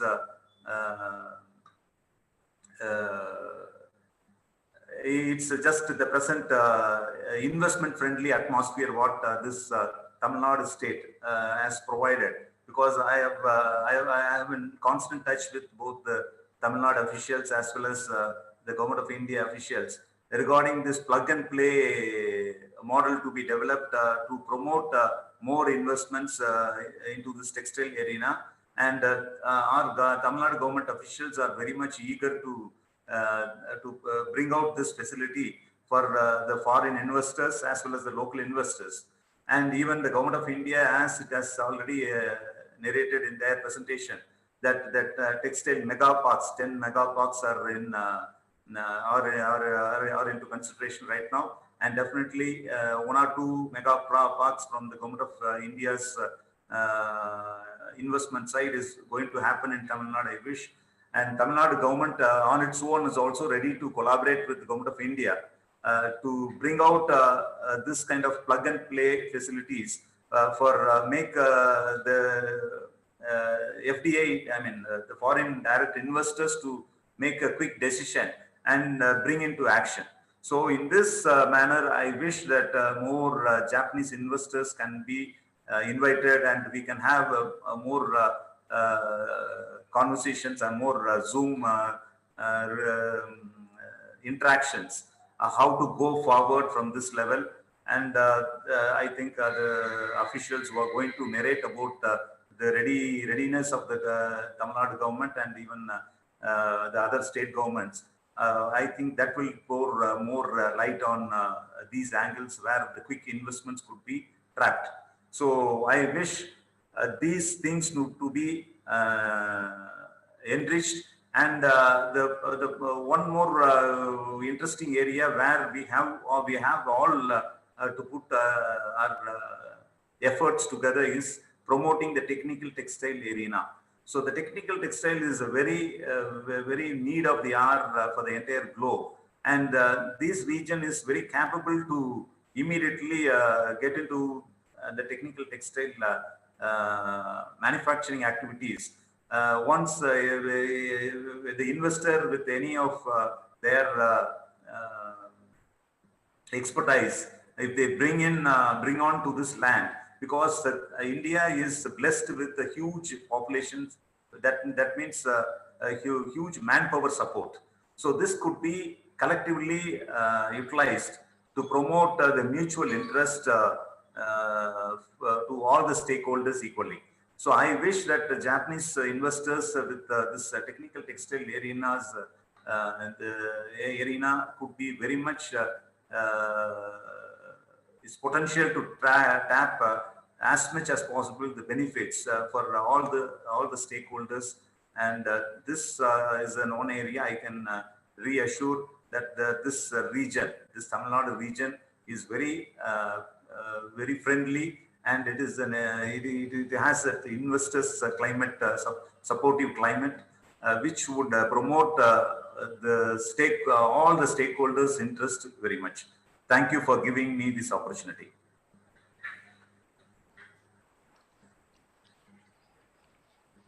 日本とインドは2011年に包括的経済連携協定を締結しましたが、日本が繊維製品の輸出大国であるにもかかわらず、インドから日本への繊維製品の輸出量は 0.7% という低いレベルにとどまっています。その理由としては、品質基準が厳格であること、注文ロットが少ないにもかかわらず色数が多いこと、日本企業の多くがベトナムやバングラデシュに対して投資を行い、それらの国から直接製品を輸入していることなどが挙げられます。私たちティルップル輸出協会は、これらの課題の対応に努め、インドからの対日輸出を、繊維輸出を推進しています。タミルナドゥは繊維産業の参入にとても適した州です。タミルナドゥはインドの中でも最も工業化が進んだ州であり、州政府は産業化促進に積極的で魅力的な産業政策を提供しており、そして直接海外投資を積極的に誘致しています。タミルナドゥ州には熟練した労働力が豊富にあり、また良質なインフラ、良好な接続性、大型の産業団地に恵まれています。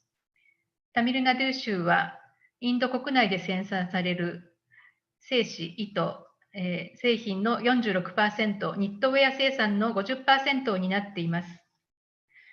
ティルップールはニットウェア生産・輸出の拠点であり、輸出額は34億ドル、8000万ドル、国内売上高は24ドルとなっています。タミルナドゥ州ではティルップールを中心にニットウェア生産が推進されています。それに加えて、私たちはテクニカルテクスタイル、すなわち工業用の繊維製品の製造を推進しています。日本の投資家の皆様には、ぜひ私たちと Zoom 会議などで、ぜひ、これからもご相談させていただきたいと思っております。どうぞよろしくお願いいたします。続きまして、インド繊維産業事業者協会会長 T. ラージクマール様より、インド繊維産業の成長可能性及び展望、工業用繊維製品及び既存繊維についてご講演いただきます。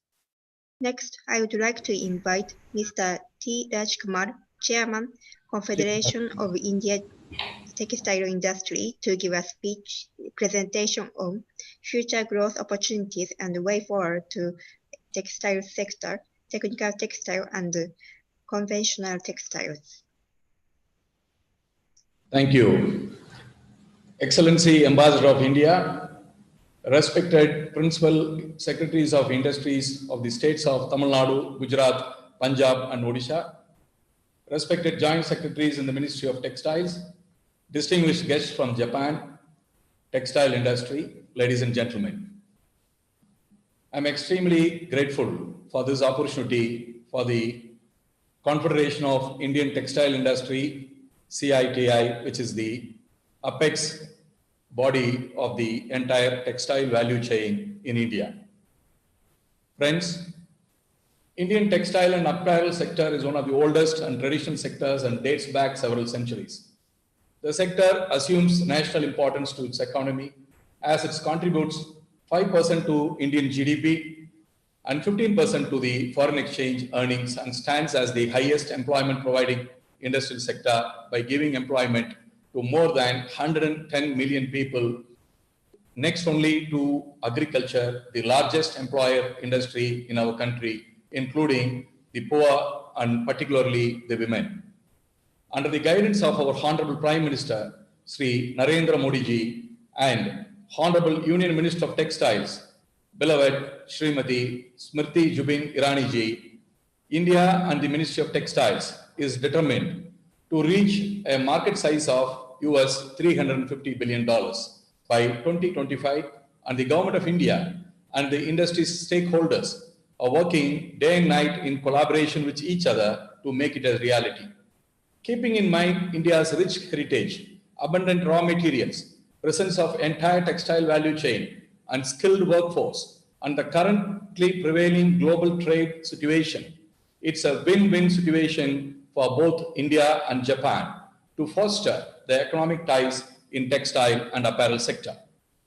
Economic relationship between India and Japan have vast potentials for growth given the obvious complementaries that exist between the two Asian nations, namely Japan and India. Japan's interest in India is increasing due to move your slides. Please move your slides. Yes, I'll be moving the slides now. I'll be moving the slides now. India's big and growing market and resources, especially the human resources, the signing of the historic India-Japan CEPA and the implementation of August 2011 has accelerated the economic and commercial relations between the two countries. Slides. If you see the slides, you could see I'm just going through the slides one by one, whereby you can see the various sectors, contributions, and the amount of imports and exports which is happening in various sites. The slide number 1 gives you about the India's textile industries place in the economy. The next slide gives about the strengths of the Indian textile and apparel sector. You could see about the abundant availability of textile raw materials and the India's second largest global manufacturer of textile and apparel, where you could see each sector's availability and manufacturing potentials in the country. Third, you could see about the strengths of the Indian textile and apparel sector, which has the manufacturing infrastructure and availability of manpower. And you could also see English is widely spoken in India, and it is the second language after mother tongue, and it's understood and commonly used as a medium of communication. You could also see about the India-Japan trade scenario. You could see, though India imports large amount of Japanese goods, but India's textile imports in Japan is only at 1.5% of the total imports. You could see about the India's exports of textile and apparel commodities to Japan, and you could see for the last 4 years the changes on various sectors like fiber, filament, yarn, fabric, apparel, home textiles, others. And India is blessed to have the entire value chain. Then coming to the technical textile trade, it is the youngest industry in our country, which has started accelerating. And this has tremendous potential of collaborations between India and Japan.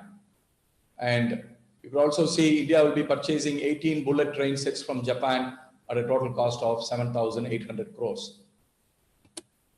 The scope of trade between India and Japan, here again, you could see Japan and India has vast potential for growth, given the obvious complementaries that exist between the two Asian nations and economies, where the cultures are the same, the family values between India and Japan are the same. And Japan is a major textile importing country with about 97% of its textile requirements is being imported. India traditionally exported a cotton variety called Suvin from the state of Tamil Nadu to Japan, which was used for manufacturing high-level fabrics in Japan. And you could see on the scope of trade, the textile and apparel trade between India and Japan. And India and Japan has got tremendous potential in this sector, where collaborations and partnerships can be brought in. There is a lot of scope for the home textiles, which is manufactured in a big way in India, being exported to countries in Europe, US, and other places, where Japan can also stand to gain in this sector. And you could also see the India-Japan FDI, foreign direct investment flow and future scope. And you could see about the flow, which has been going up year after year. And the textile sector can be a big scope for this FDI inflow. The areas of collaboration in textiles and clothing sector is particularly in the areas of technical textiles manufacturing, man-made fiber, apparel, made-ups, and textile products. And on the machinery side, we have, in the spinning industry, we have Murata, Toyota, machines like that, goes way back to 1900th century, where India has been continuously importing a lot of machineries, where we can have collaborations in manufacturing of the airjet looms, projectile looms, sewing machines, carbon fiber, specialty fiber for technical textiles, understanding quality of standards over there. And this is one area. We can also have, we did see a few testing laboratories which is being already in practice in India. And India's bilateral trade was 17.63 billion in 1819.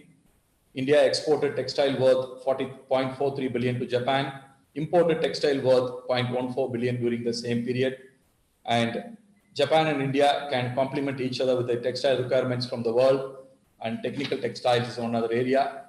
As already mentioned, the Ministry of Textiles is planning to bring in a large plug-and-play industrial parks promoted by Ministry of Textiles, and various states like Tamil Nadu, Gujarat, Punjab, and various other states have already evinced interest. The Confederation of Indian Textile Industry can facilitate the trade between Japan and India, bringing in partnership between both the countries.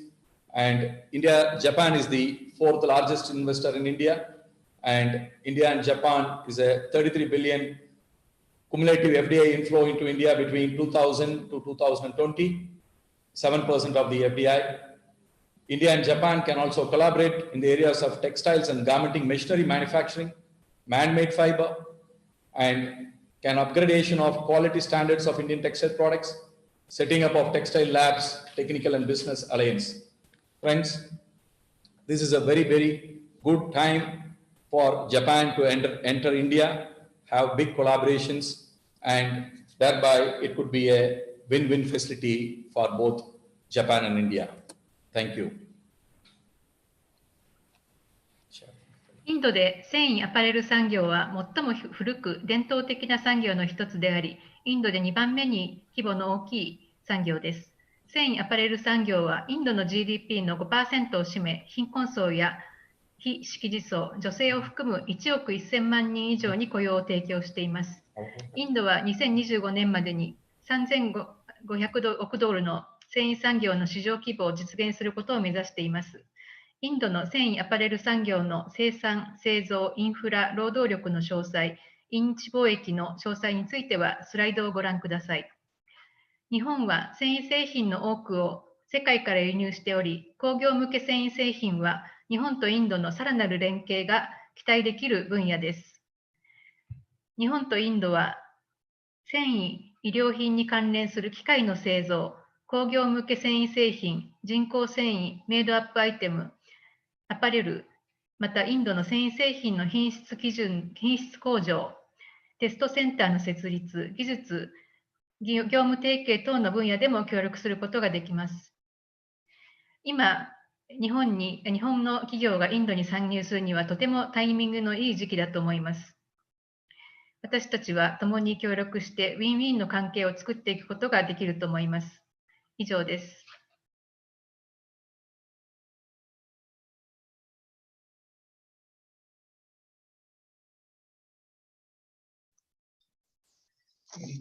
続きまして、日本繊維産業連盟副会長、富吉健一様より、日本の繊維産業概要についてご講演いただきます。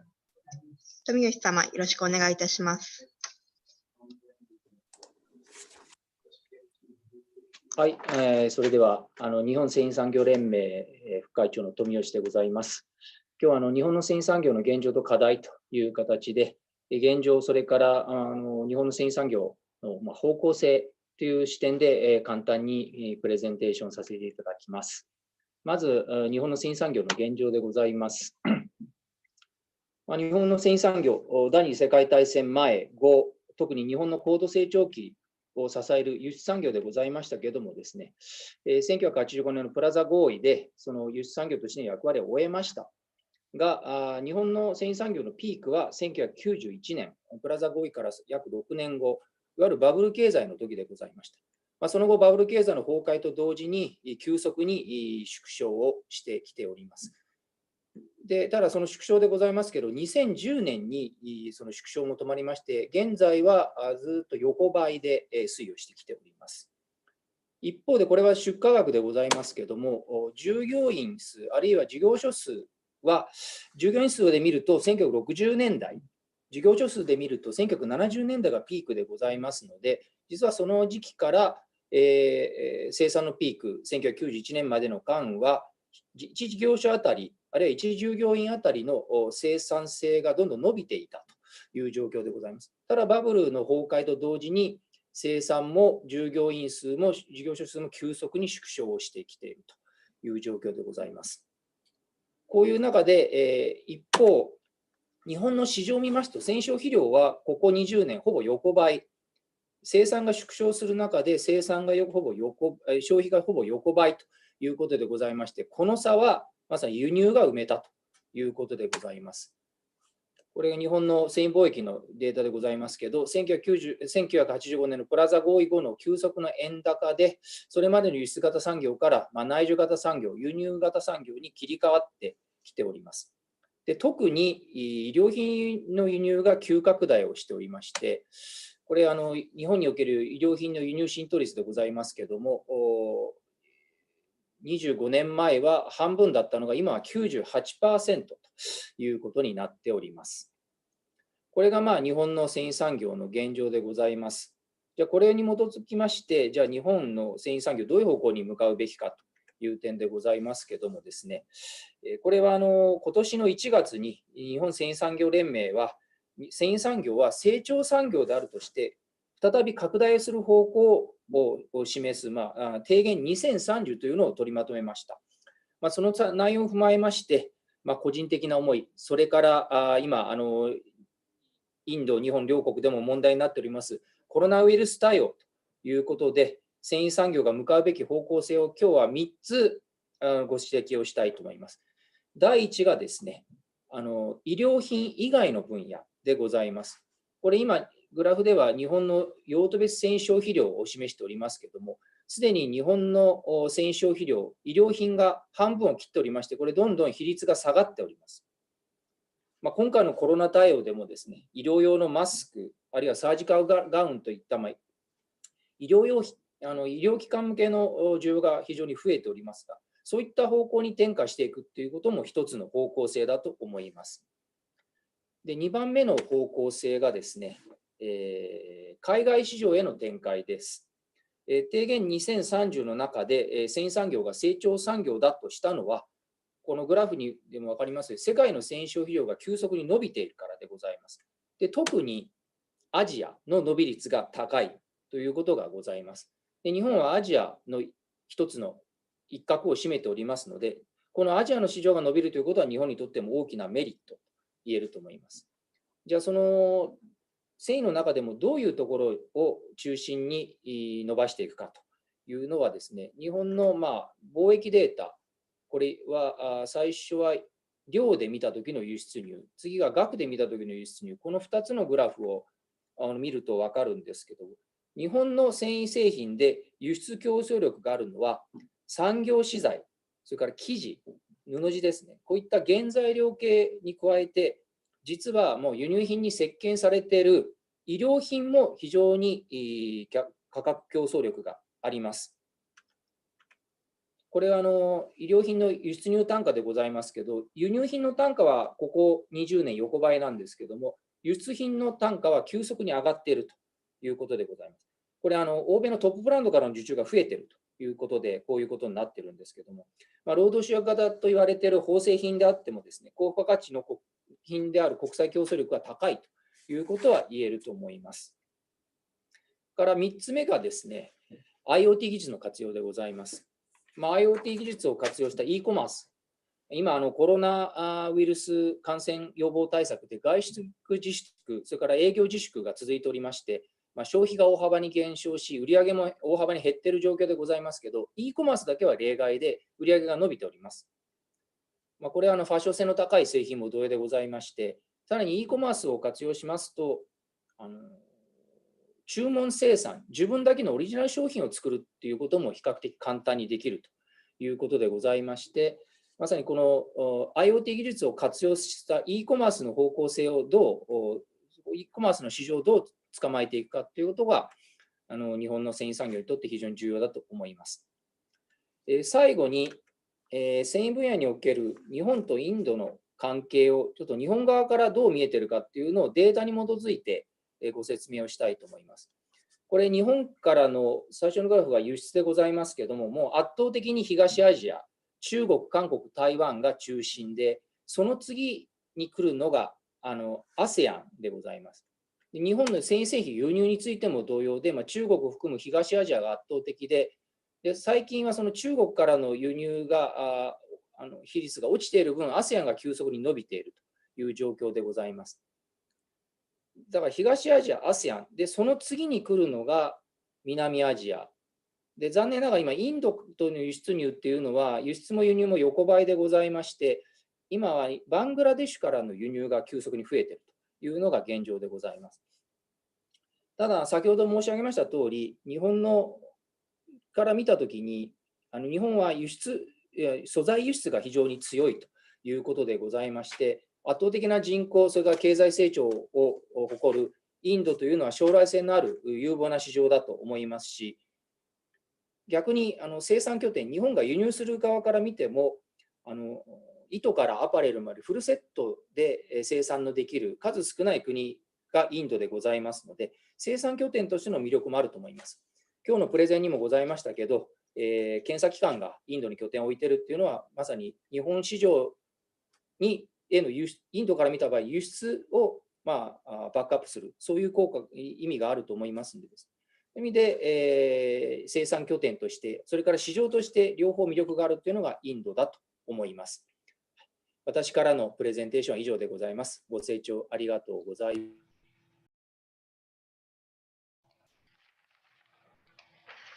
I'd like to talk about the current situation of the Japanese textile industry and the future directions. The textile industry in Japan has reached its peak in 1991. However, since 2010, the industry's size and consumption has remained the same. The Japan Textile Federation has released Proposal 2030 in January this year. The proposal refers to the three directions that the Japanese textile industry should be heading to. The first focus area is non-apparel products, including the manufacturing and sales of masks, surgical gowns, and other protective equipment. The second focus area is overseas market. Export prices have been rising in the past 15 years due to the increase in orders from European and American top brands. Although this is a labor-intensive industry, Japan has international competitiveness in the field of highly value-added products. The third focus area is e-commerce utilizing IoT. IoT enables the production of highly fashionable products and also original products for individual customers. Dependence on China is decreasing. Popular alternative destinations are Southeast Asian countries, especially Vietnam. South Asian countries come next. Bangladesh is growing as a production base. The Indian market has great potential for future. At the same time, it is one of the few countries that can produce the whole range of products, from yarn to clothing. Japan has established testing centers in India because of India's attractiveness as a base for exports. Thank you for your attention.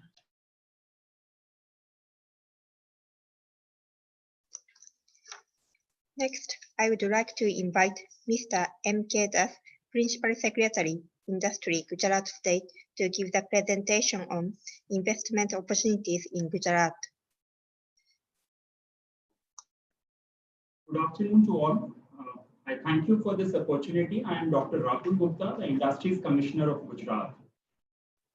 We are highly grateful to Japan for reposing absolute faith in us. This is quite evident from the fact that the FDI flow from Japan to Gujarat has grown almost 20-fold over the last 6 years, from 11,317 million yen in 2013 to 233 billion yen in December 2019. And a testimony to this is the establishment of the JETRO Business Support Center at Ahmedabad in Gujarat in 2018, which provides facilitation services to Japanese companies coming over to Gujarat. This, we believe, would not have been possible but for our sound business ecosystem and the ease of doing business that we offer here in Gujarat. Talking about textiles, textiles is not merely cloth to us, it is the fabric of our culture. Gujarat is the largest producer of denim in India, and we are the third largest in the world. India, in fact, is the leading producer of cotton in the world, and Gujarat has a lion's share in India's cotton production and exports.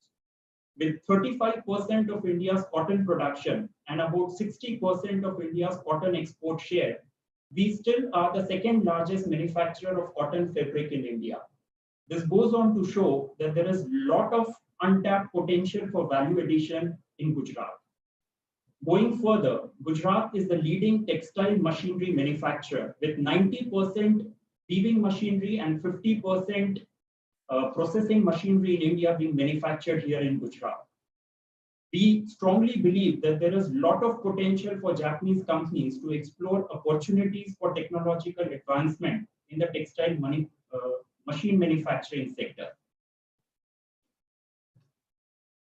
Home to 600 plus medium and large textile houses, Gujarat accounts for about 25% share in India's overall textile manufacturing and about 12% share in India's overall textile exports. In fact, the export of textiles from Gujarat have grown at a compounded annual growth rate of 10% between 2015-16 to 2018-19. With 23% of India's coastline, with a huge network of 48 major and non-major ports, and having been consistently ranked as #1 across the country in logistics ease, we strongly believe that there is a lot of potential for Japanese companies to set up base in Gujarat and export to markets in Africa, Eastern Europe, and Middle East. Gujarat, in fact, has developed leadership across the entire textile value chain, both in terms of process as well as output. We have a strong base of almost 1,500 ginning units, which we envisage will reach to up to 3,000 by 2025. In fact, it was Gujarat's charkha, the spinning wheel, that got India her freedom.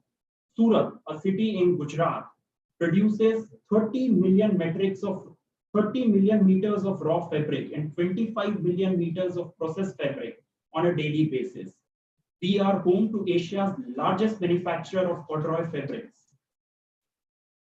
We are a policy-driven state. Our textile policy in Gujarat is designed and developed to strengthen the entire textile value chain, from farm to fiber to fabric to fashion to foreign. In fact, so far, 1,300 units have been supported through the policy, generating an investment of about 506 billion Japanese yen. The policy offers a bouquet of fiscal and non-fiscal incentives like interest subsidy, power tariff concession, assistance for environmental compliances, assistance for technology acquisition and upgradation, and support for establishing textile parks. Apart from the textile policy, we also have a government and apparel policy in place with a view to boost the investment in garment and apparel manufacturing in Gujarat. The policy offers incentives by way of interest subsidy, power tariff concession, payroll assistance, assistance for skill development and training, and support for establishing mega apparel parks. As regards skill development, I would like to mention here that we also have the Japan-India Institute of Manufacturing, operational in Gujarat since 2017, for imparting skills in Japanese manufacturing practices and processes. We believe that this institute can be leveraged to cater to the specific skill set requirements of Japanese companies coming over to Gujarat. We are also in the process of designing our new industrial policy, whereby technical textiles is being given a lot of emphasis and is being proposed as a thrust sector for incentives. Apart from more than 33,000 hectares of well-developed industrial land spread across various industrial estates in Gujarat, we have designed and developed textile and apparel parks and SEZs throughout the length and breadth of Gujarat. In fact, as a reciprocal gesture to the faith reposed by Japan in Gujarat, we have designed and developed an exclusive Japanese industrial estate with well-developed industrial and residential township dovetailed with Japanese ethos and cultures. Last but not the least, our leadership is progressive, futuristic, and forward-looking. We have mapped ourselves on a very high growth trajectory, and we welcome you aboard in this endeavor. Thank you once again for your time and patient listening. Thank you. グジャラート州にはビジネスのしやすさ向上を重視する積極的で安定した政府があります。2019年、グジャラート州にはほぼ60億ドル相当の FDI が流入しました。前年度と比べ 240% の増加でした。州の産業開発公社には日本専用デスクがあります。グジャラート州の繊維産業の最近の傾向としては、グジャラート州は現在デニムの生産のインドにおけるデニム生産の 60% を占めるインド最大の、また世界で第3位のデニム生産地です。さらにインド最大の綿花輸出の拠点であり、この州から158カ国に綿花が輸入されています。またグジャラート州はインドの工業向け繊維品の中心的な生産地であり、1000以上の工場があります。グジャラート州の繊維産業はバリューチェーン全体にわたって豊富なインフラを備えています。州にはアジア最大のコーデュロイ生地メーカーも進出しています。スーラトは人工繊維フィラメントの最大の生産地であり、国内シェアは 40% です。グジャラート州の繊維産業、衣料品アパレ繊維産業政策、また衣料品アパレル政策には、金利補助金、電気料金支援、水エネルギー監査補助金、技能開発、そして、産業団地などが含まれています。グジャラート州にはプラグ&プレーと呼ばれるすぐに事業開始可能なインフラがあります。プラグ&プレーのインフラはテクニカルテキスタイル、織物関連作業、紡績ニット加工、ステッチ、加工、ガーメント、刺繍、ヤーン、コットンなどを対象としたテキスタイル集積地、また経済特区にあります。グジャラート州には熟練した労働力、優れた接続性、研究開発の重視、イノベーション、停電のない電気供給、投資家に優しい政策、柔軟な労働法など、生産に有利な要素があります。また、日本政府企業の協力のもと、日本式ものづくり学校が設置されています。投資家は一般にグジャラートでの事業に満足しており、州内における事業拡大に関心を示しています。また、日本企業はグジャラートをアフリカを含む世界各国への輸出の拠点として利用することも可能です。ありがとうございました。Next, I would like to invite Mr. Muruganandam, Principal Secretary, Industry, Tamil Nadu, to give the presentation on investment opportunities in Tamil Nadu. Good afternoon, everyone. Greetings from Tamil Nadu. At the outset, I would like to thank the Indian Mission in Japan for giving us this opportunity, and I want to welcome all the participants to this webinar. I am joined by the Principal Secretary, Textiles and Handlooms, Mr. Shambhu Kalolika. I am the Principal Secretary, Industries, Government of Tamil Nadu. Tamil Nadu is no stranger to Japan. There are nearly 620 Japanese companies which have set up their units in Tamil Nadu, including big ones like Nissan, Mitsubishi. And we have 3 Japanese industrial townships very close to Chennai. Tamil Nadu is the second largest economy in India, and we are a power surplus state. It's the most urbanized state in the country. More than 50% of the population live in cities. In Tamil Nadu, we have nearly 70 of the Fortune 500 companies. They have their manufacturing base in Tamil Nadu. So it is a big industrial powerhouse. It has got a very diversified manufacturing base, with being very strong in automobiles, electronics, software, pharmaceuticals. But textiles is one of our major sectors. Not only today, traditionally, from time immemorial, Tamil Nadu has been very strong in textiles and traditional handlooms. So the skill set which is available in Tamil Nadu is actually one of the best in the sector. If you take any parameter in the textile sector, whether it is number of textile mills, around 60% are in Tamil Nadu. In terms of spindles, in terms of spun yarn or garment units, 50% of garment units in the country are based in Tamil Nadu. In terms of exports, we export around 17% of India's exports. And in power looms, we are 22% of India's production. So in every parameter, Tamil Nadu dominates in the textile sector. And recently during this COVID, post-COVID, nearly 200 manufacturers are manufacturing PPE kits and also medical and surgical supplies and supplying to the whole country. This shows our strength in this sector. There are very important clusters in Tamil Nadu for textiles. Tiruppur is one. I think it is world reputed, and it is home to around 6,000 textile units. It is a very big center for knitwear. Similarly, Coimbatore, which is very close to Tiruppur, is one of the major yarn producing centers of the country. And we have 2 centers of excellence for technical textiles supported by Government of India in Coimbatore. And Karur, which is also very close to this cluster, is a big hub for home textiles, from which a lot of exports take place to all the countries, including Japan. All the most important retailers and multinational companies, they do the sourcing from these clusters.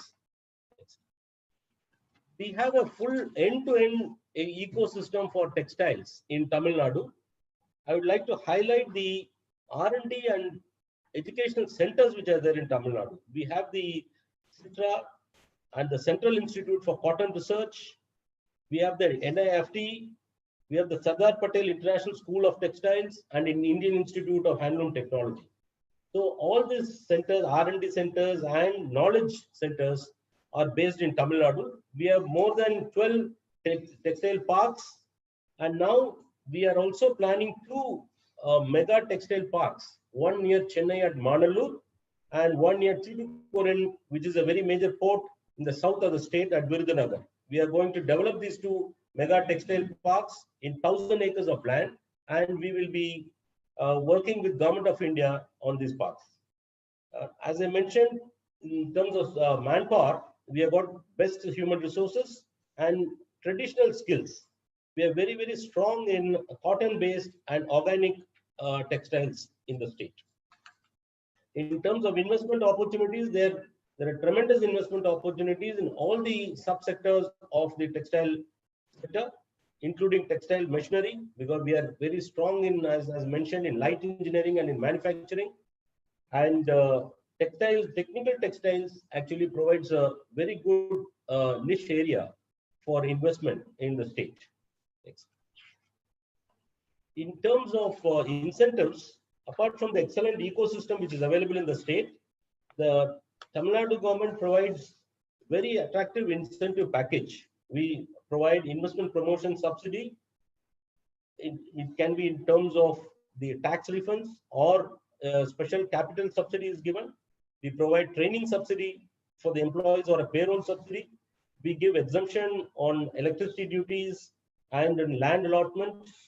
And also we have a specific integrated textile policy which provides various other incentives along with incentives of Government of India. So I would like to only highlight that Tamil Nadu is a very good investment destination, particularly for the textile sector, given its very, very strong presence in the sector and also the excellent connectivity. Actually, we have nearly 5 big ports and 6 international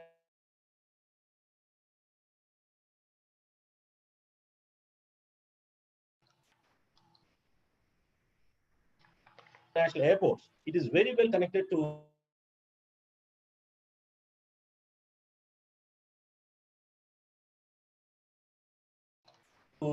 the Southeast Asia as well, and I welcome all the Japanese companies to invest in Tamil Nadu. Thank you very much.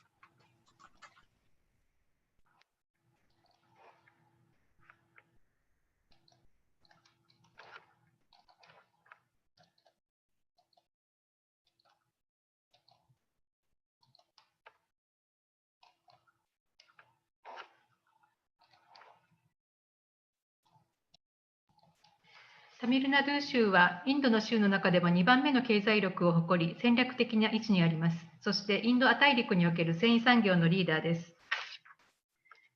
綿糸の最大の生産地でもあり、混紡紙の第2の生産地でもあります。またタミルナドゥ州はインドの繊維生産量の 35% 以上を占め、繊維輸出ではインドの州で第1位となっています。州にはインド国内の繊維工場、衣料品工場、紡績工場の 40% 以上があります。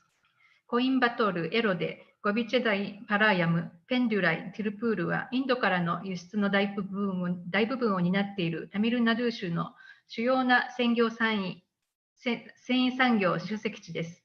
インドのニット製品の中心地であるティルプールだけでも 52.3 億ドル以上の年間売上高があります。タミルナドゥ州には H&M、ナイキ、トミー・ヒルフィギュアなどの大手ブランドに素材や最終製品を提供しています。そして総合的な繊維政策と4つの主要港へのアクセスにより国際的な輸出がスムーズに行われています。また、この新型コロナウイルスの流行を受け、200以上の工場で個人防護具 PPE が生産されています。また、糸やニットウェアの生産も盛んです。そして、技術開発のためのセンター・オブ・エクセレンスや研究開発施設もあります。また、多数の工業団地があり、さらなる工業団地の計画も進んでいます。タミルナドゥ州は国内最高レベルのインセンティブと補助金制度を提供しています。詳細については表をご参照ください。州政府はまたコロナウイルスの影響を受け、製造拠点の移転を計画している国の投資家を誘致するために特別なインセンティブを提供しています。ご清聴ありがとうございました。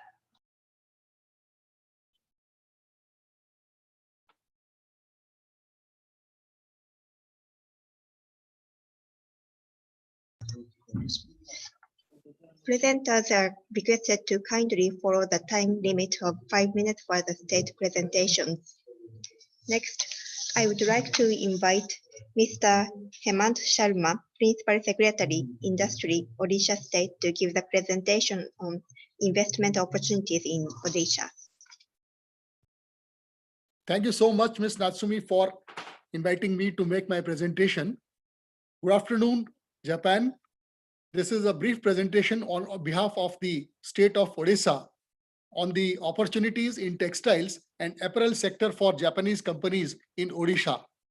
We would give a very brief presentation on Odisha's major features as an investment destination, specific policies and propositions for textiles, and some of the incentive frameworks which we have designed for the textile sector.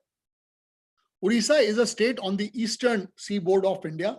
It has good port, rail, road, airport connectivity. There are two major ports, Paradip and Dhamra, Dhamra being a private port. Gopalpur and Suvarnrekha are two new ports. The good part is that ports in Odisha are unclogged. They have spare capacities. Additional container terminals and berths are also being developed. It is a power surplus state with one of the least cost of industrial power in India. It is not only ranked high in ease of doing business, but the cost of doing business in Odisha is one of the lowest in India. Why? Because of the lowest industrial electricity tariffs, low cost of industrial land, very low cost of water tariffs. And the best part is that Odisha has a very large base of competitive skilled labor. In fact, most of the textile and apparel and garment clusters in India run on skilled labor of Odisha.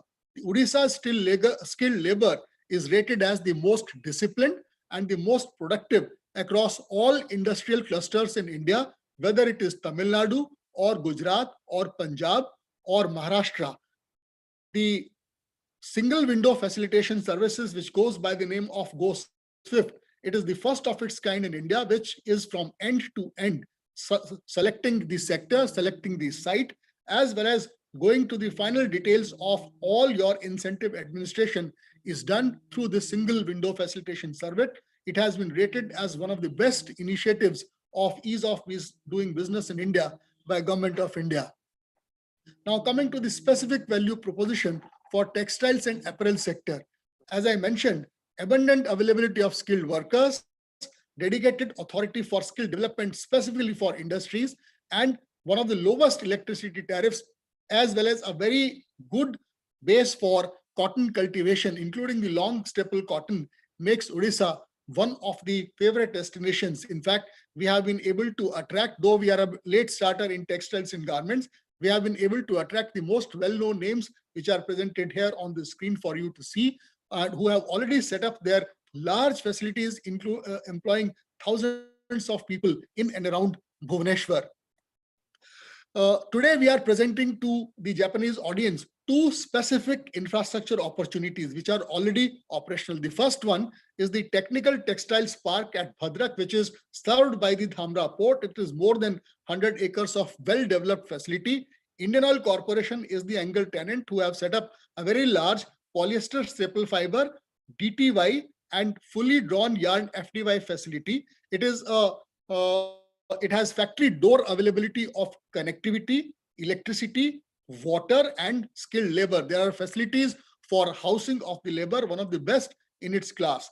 The second facility which we are proposing today is a mega textiles park at Dhamra, which is very close to the Dhamra port, almost 10 kilometers, only 10 kilometers from the Dhamra port, 1,000 acres of well-developed land with good connectivity on railway, roadways, and the highways front. And as I mentioned, only 10 kilometers from the Dhamra port. The second facility which we are proposing is a dedicated textiles park at Maligawada, close to the state capital Bhubaneswar, only 30 kilometers from the Bhubaneswar International Airport and 10 kilometers from the National Highway. It is served by not only Paradip Port, but also by the Gopalpur Port. Very well developed infrastructure and ready next door availability of skilled workers specifically for textiles and garment sector is the value proposition here. What is our policy for incentives? This is the best in class. In fact, our industrial policy has a priority sector assigned to apparel and textile sector, whether it is capital investment subsidy, interest subsidy, electricity tariffs, and subsidies for employment creation. These are the best in class. We can have further discussions around it. Most important point about Odisha's policy is the policy stability and the financial stability. We are a politically stable state. Our Honorable Chief Minister has been there for almost 20 years, almost quarter of a century now. Our policies are stable. We are a very financially sound and stable state. The incentives promised in our policy are always delivered because we are a financially stable state. Our financial base is solid and sound. What we promise as subsidies, incentives, low electricity tariffs, and employment subsidies, we are in a position to deliver. We have never gone back on our contracts. Whichever MOUs, contracts we have signed with industries in the past, we have always delivered on them. Why? Because of our political stability, which gives us policy certainty and the financial stability which the state enjoys. So we welcome you to Odisha. Take advantage of the infrastructure and the skill, the policy certainty, and the financial stability of the state. Thank you so much for giving us this opportunity. インドの東海岸に位置するオディシャ州は、インドで最も工業的に進んでいる州の一つです。また、港や空港などの接続性も優れています。2019年4月から9月の間、オディシャはインドで最も多くの投資を誘致した州となりました。州はまた、東インドの教育の中心地として浮上しており、高品質な技術と熟練した労働力の利用可能性を確保するため、州には多くの一流の教育機関が設置されています。オディシャ州は企業の州内進出と事業開始を容易にするために、ビジネスのしやすさ向上のための枠組みの実施、政策枠組みの作成、最先端の産業インフラ施設の開発などのイニシアチブを実行してきました。州には一本化された投資の窓口もあります。繊維アパレル産業は州の5つの重点分野の一つです。インドの大手メーカーはすでにオディシャ州に製造拠点を設置しています。州の賃金水準は国内で最も競争力があり、製造力のための熟練した労働力も潤沢です。また、パラディップ港、ダムラ港、ゴパールプル港を通じた輸入を促進するための強力な物流拠点があります。州は繊維アパレル産業の成長を支援することに重点を置いており、光熱、そして水道インフラを備えた施設を建設しています。日本の企業の皆様には、バードラーのテクニカルテキスタイルパーク、そしてダブラ港の近くにあるメガテキスタイルパーク、そして州都であるブハネシュワルの近くにあるテキスタイルパークのご利用を検討いただきたいと思います。最近では日本の交流も盛んに行われています。日本は州が主催する2国間投資サミットのパートナー国となりました。以上です。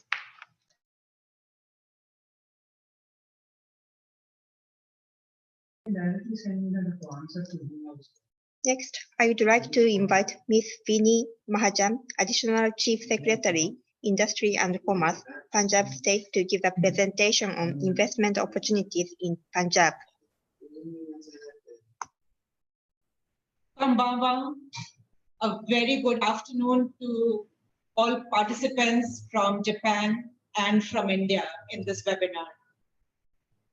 At the outset, I would like to state that the state government of Punjab gives the highest priority to economic relations with Japan. The Chief Minister has had the privilege of hosting successive Japanese ambassadors to India. In fact, we were scheduled to make a visit to this beautiful country in the month of April, but for the breakout of the pandemic. And we look forward, however, to sustained relations on all fronts.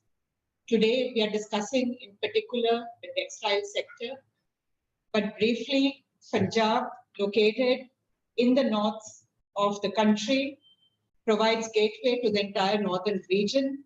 It is one of the most productive states, amongst the highest GDP, and apart from many other sectors of industry, the textile sector has always been one of its greatest strengths.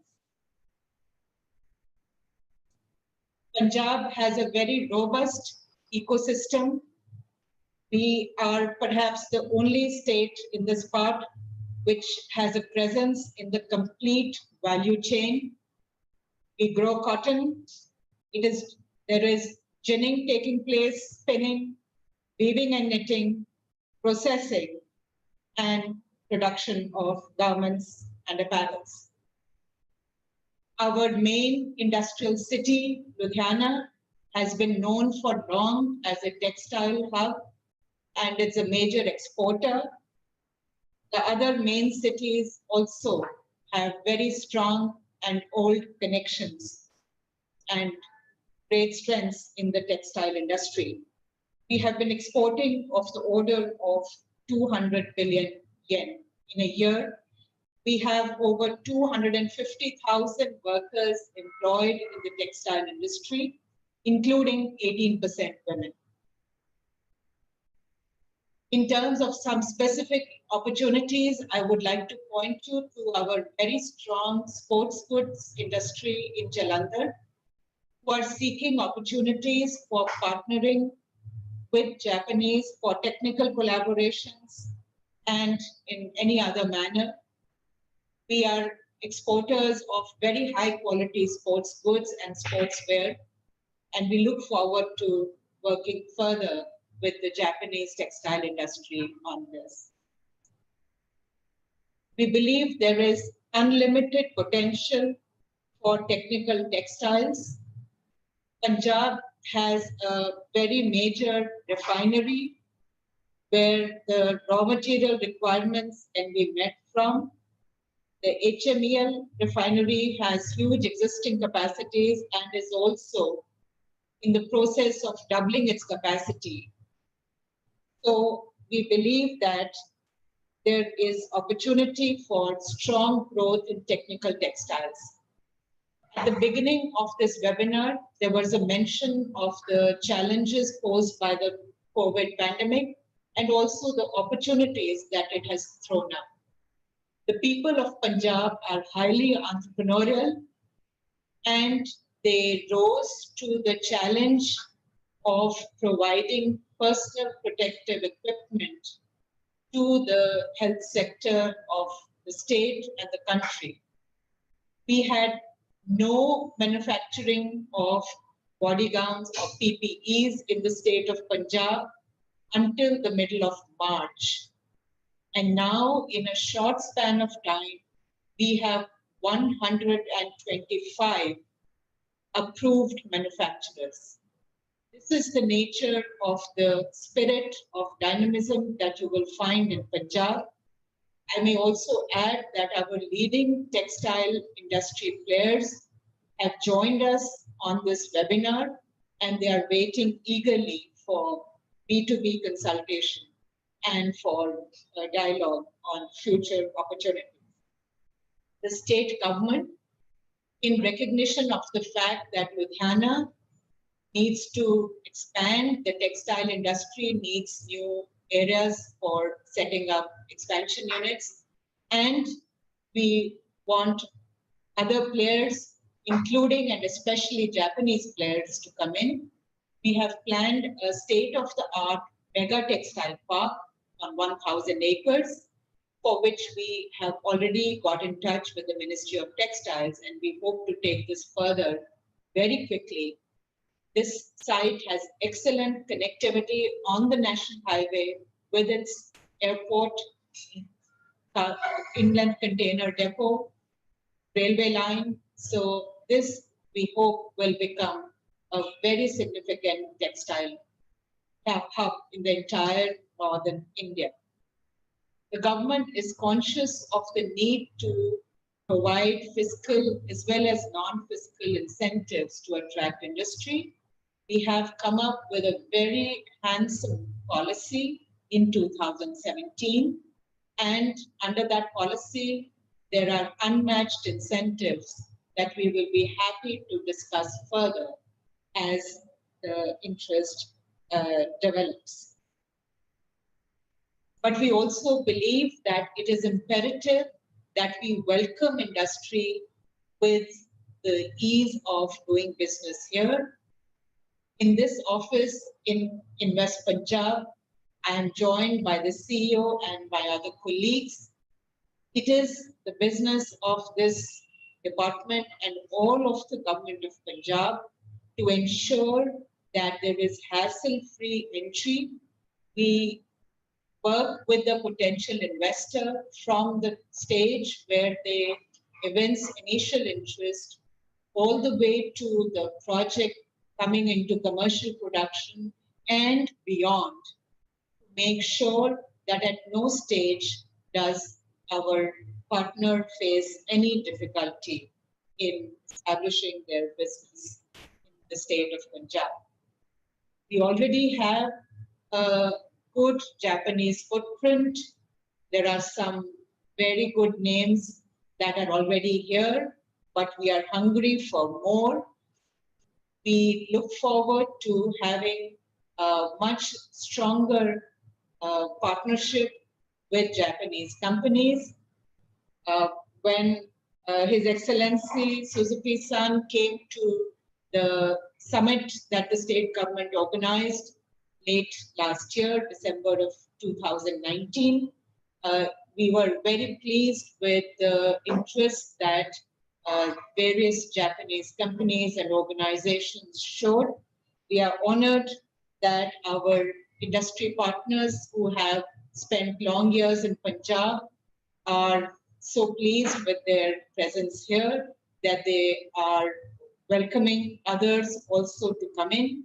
So we look forward to welcoming each one of the industrial units in Japan that may choose to make Punjab their home, to make their investments in the state. We look forward very much to welcoming you here. Arigatou gozaimasu.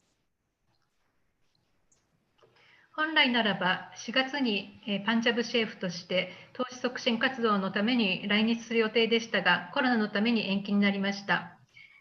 この機会をいただけて大変嬉しく思います。繊維産業はパンジャブ州の経済にとって非常に重要です。州には頑強な産業のためのエコシステムがあります。パンジャブ州内のジャランダル、ルディアーナ、アムリッツァには開発中の繊維産業団地があり、これらの産業団地には包括的なエコシステムがあります。州政府は機能性繊維や工業用繊維製品などの高付加価値繊維製品の生産の拡大を目指しています。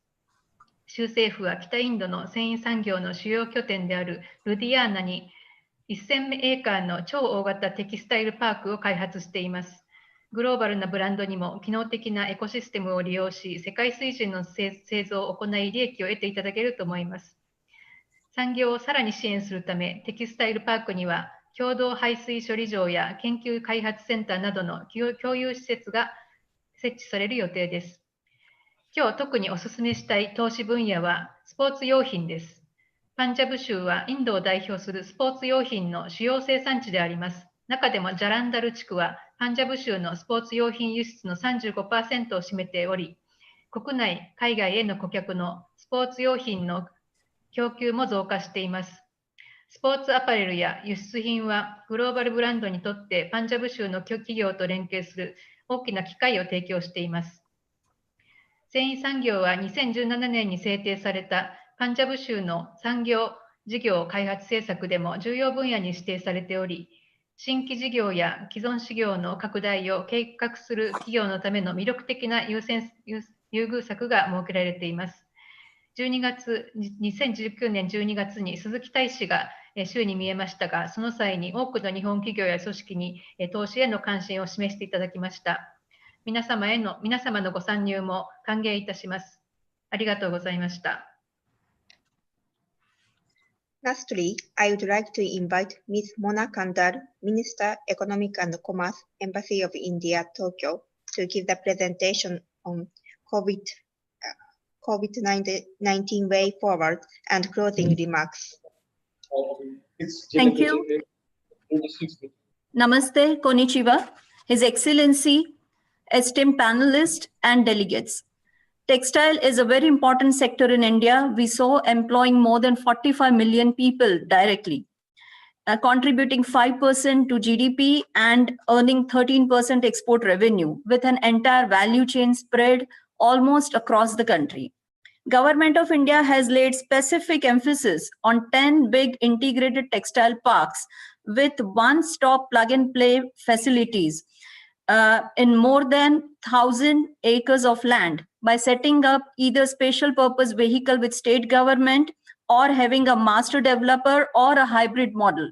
Government of India has also announced setting up of technical textile mission for boosting production of technical textiles in India with a specific emphasis on research and innovation, and with a specific development orientation towards agro-textiles, geotextiles, and auto-textiles. Gujarat state leads in manufacturing of weaving and processing machineries, production of technical textiles, denim, corduroy, man-made fiber, and filament fabric, and cotton fabric, in and around Surat, Ahmedabad, and Mundra. Punjab leads in production of blended yarn, hosiery, sports goods, and woolen knitwear in and around Jalandhar, Ludhiana, and Amritsar. It is also an emerging technical textile hub in northern India. Tamil Nadu leads in the production of cotton yarn, knitwear, and handloom clusters. Odisha produces long staple yarn suited for high-end fabric and an emerging center for textiles.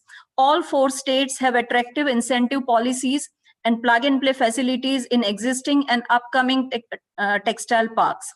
There are also other states like Andhra Pradesh, Maharashtra, Rajasthan, Uttar Pradesh, Madhya Pradesh, West Bengal, and Assam that have renowned specific local textiles, art and craft, incentive schemes, and plug-and-play facilities for textiles. Japan is a major textile importing country, meeting 97% of her requirement through exports. India is 5th largest textile and apparel exporter. Therefore, there is a good scope for bilateral textile trade. However, at present, Japan imports more than 62% of our textile requirements from China, and India's share is meager 1.24%. In the post-COVID-19 situation, which has necessitated diversification of supply chain, this huge potential to increase bilateral trade in textiles needs to be explored. Japan may support technological upgradation and partner in production of technical textiles and machineries in India and get a requirement fulfilled from India as per standards and at a lower cost, and both the countries may jointly explore other markets. For promoting Indo-Japan textile collaboration, a joint working group on textiles is being set up, and agreement for textile testing facilities is going to be signed soon. There are going to be quality standards, machineries, and technical textile collaboration, which is having annual growth rate of 12% in India as the growth sectors for the textile sector in India. In the present pandemic situation, there may also be questions like whether and how will India or Indian economy will sail through the global pandemic.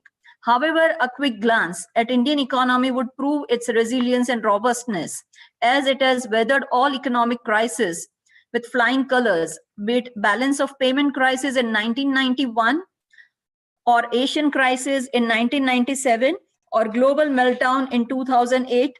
Even first 2 months data for the present year, 2020, bring out that Indian economy bounced back after liquidity issues in 2018-19. Therefore, India will definitely sail through COVID-19 pandemic as well. Its CAGR of more than 10% for GDP and market capitalization over past 25 years is a testimony to this.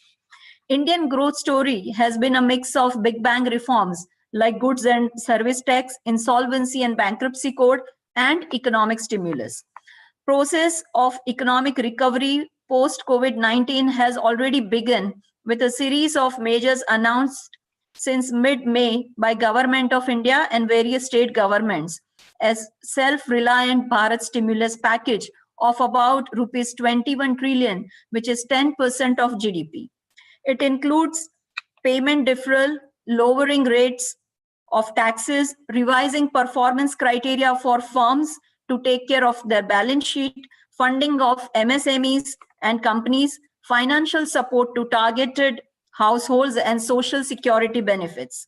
These measures are anchored to further reforms in sectors like power, agri-marketing, agri-infrastructure, urban management, healthcare, and sanitation, such that it ensures higher GDP in future to provide additional fiscal space for sustainability.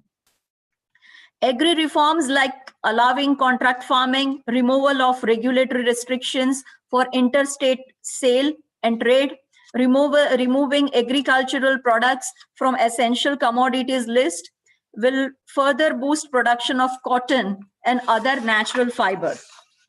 Decentralization of Companies Act, upward revision of definition of MSMEs, power sector reforms, including tariff policy to promote industries and protect consumers, setting up of empowered group of secretaries to fast-track FDI approval process, and enhancing ease of doing business, along with setting up of project development cell for formulating investable projects will strengthen processing and manufacturing in textile sector a lot. Emergency credit lines have been opened and working capital have been enhanced for public sector banks. Fiscal measures are further supported by monetary policies of Reserve Bank of India, whereby policy repo rate is reduced by 115 basis points. Targeted long-term repo operation of rupees 2 trillion has been carried out. Cash reserve ratio is reduced by 100 basis points. Liquidity coverage ratio reduced from 100 to 80%. These measures would infuse additional liquidity of rupees 5 trillion, which will help generate domestic demand. The taxation framework is getting reformed to promote Make in India. The corporate tax is slashed by half to 15%, which is one of the lowest now in the world. Dividend distribution tax is withdrawn mainly on Japan's request. Level playing field is provided to MSMEs through financial and technology support. India is constantly improving its investment environment as its position in global ease of doing business ranking surged to 63rd in 2019, rising by 79 ranks in 5 years. It is 52nd in Global Innovation Index, rising by 29 places, and it holds 44th in Logistic Performance Index, rising by 10 places. Organizations like Invest India have been established to provide end-to-end facilitation for FDI. India has the unique advantage of combination of low-cost skilled workforce on one hand and creative brains with risk-taking abilities that lead fashion designing, product designing, and innovation on the other hand. Such a range of human resources is found only in India. Third factor added to this is the demographic dividend, where 65% of Indian population is below 35 years of age. Skill India initiative of Government of India will skill about 400 million persons to adapt to Industry 4.0 for manufacturing. India has given a major boost to infrastructure and logistics by announcing $1.4 trillion India infra pipeline policy for next 5 years, covering more than 6,500 projects. This will further increase the productivity of Indian human resource. National logistics policy aim at reducing logistics cost from 14% to 10%, giving further boost to Make in India and exporting from India. So all the three concerns expressed by Director Meti have been well taken care of. Considering other advantages like democracy, rule of law, strategic location, and others, India is rated as a top destination for foreign direct investment by Bloomberg Media and JBIC. Indian subsidiaries have outperformed parent companies in terms of revenue, net profit, and internal rate of return.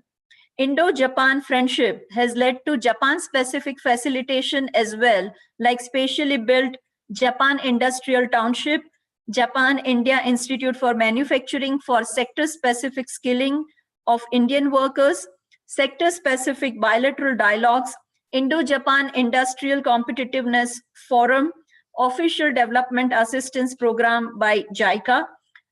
So I wish this webinar and participants all the success for business, trade, and investment collaboration to create a win-win situation for both the sides, leveraging Japan's technology and India's human resources. Take care and stay safe. Dhanyavad, arigato gozaimasu. Thank you. 新型コロナウイルス後の方向性についてお話をしたいと思います。繊維産業はインドの重要な産業であり、直接雇用者数は4500万人を超え、輸出の 13% を担っています。インドは州政府との間で特別目的会社を設立し、大型テキスタイルパークの設立を行ってきました。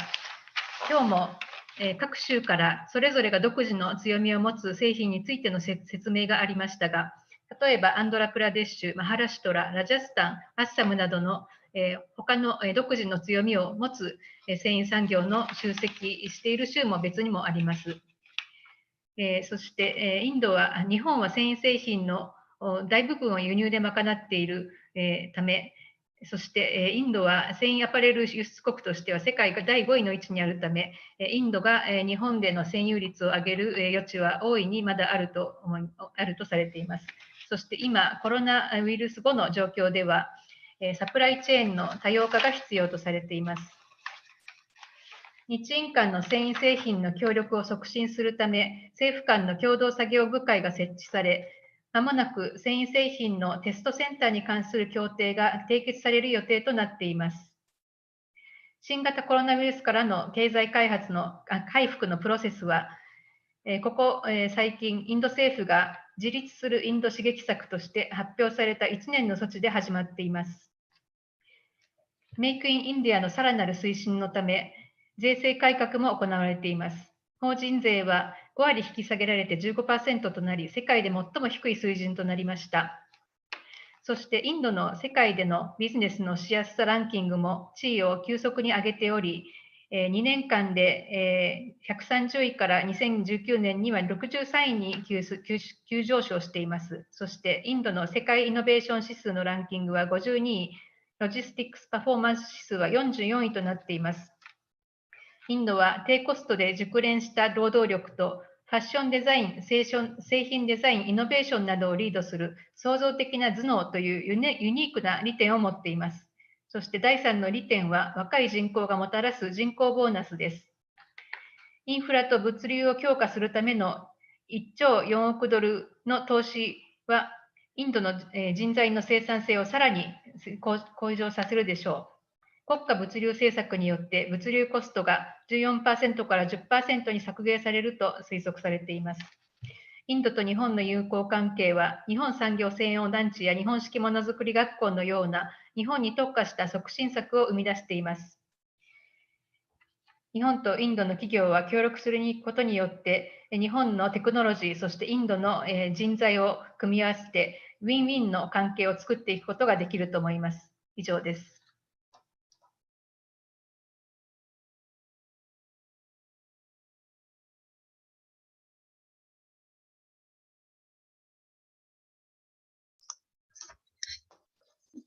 質疑応答の時間ですが、時間が押しているため割愛させていただきます。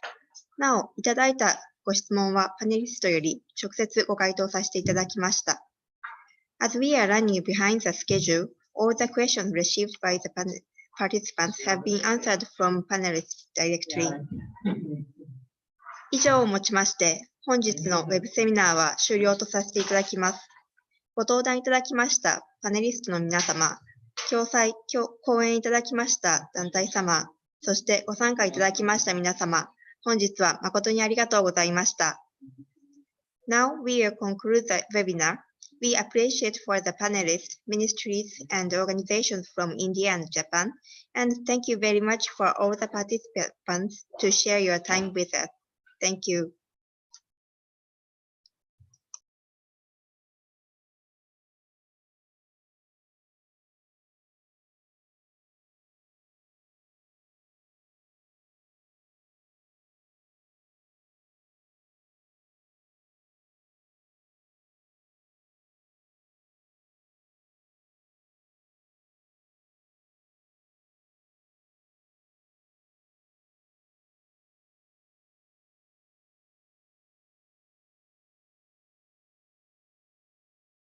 Yes, ma'am. ここからはネットワーキングの時間とさせていただきます。オンラインネットワーキングに参加される企業様からお名前、企業名と製品名に続き1、2分で自社の紹介をお願いしたいと思います。参加者はチャット機能を通して各自 B2B ミーティングを設定いただきます。Now we will have online networking session. In this session, we may request companies to mention your name, company name, and products and introduce themselves in 1 to 2 minutes. Participants are free to contact these companies over online chat to schedule B2B meetings by yourselves. So, I would like to request Mr. Sachin Arora. Mr. Sachin, can you hear me?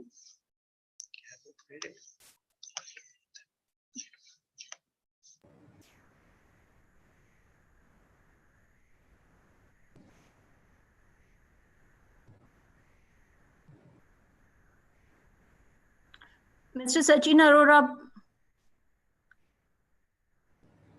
please go ahead if you want to introduce your association.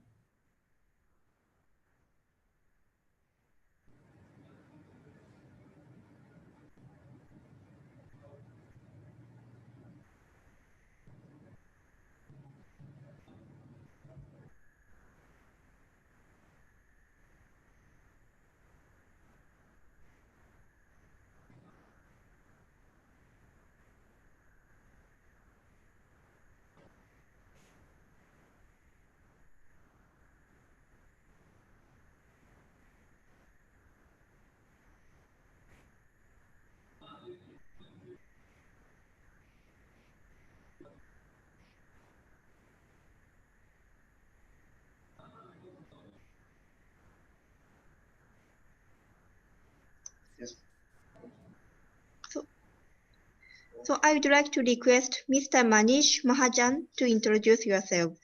Mr. Mahajan, Mr. Manish Mahajan, are you there?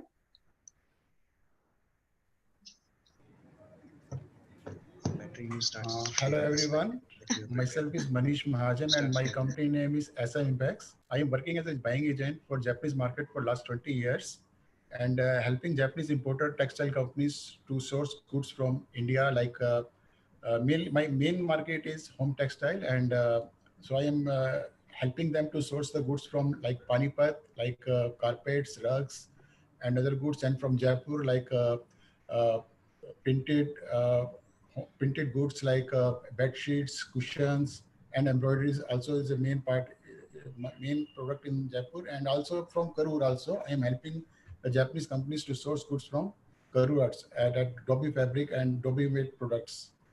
Thanks.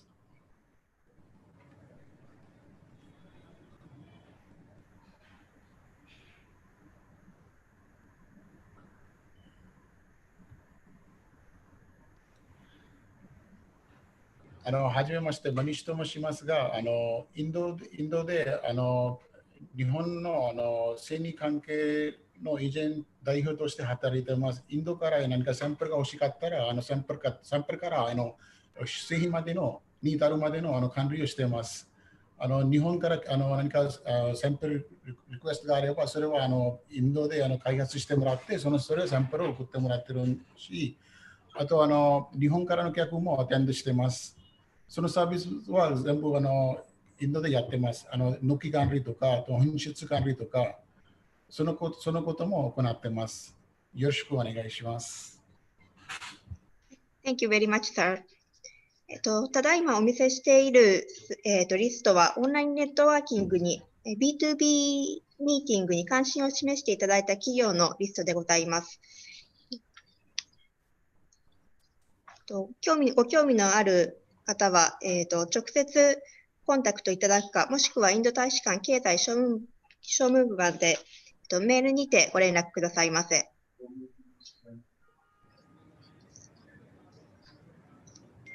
The list we are showing now is the companies who showed interest for the B2B meetings.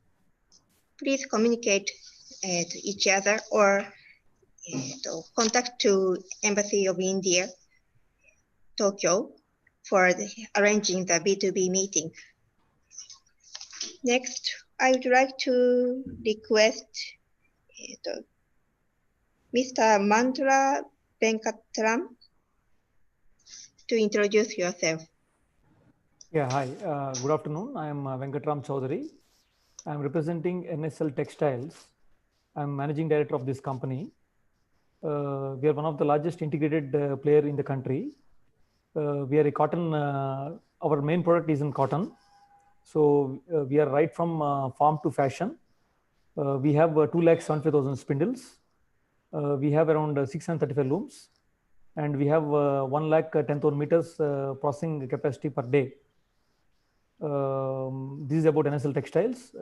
I'll be very happy to interact with the peers. And I'm sorry, like my friend Manish, I cannot speak in Japanese. So I would like your help to communicate to our Japanese friends what I've said. Thank you.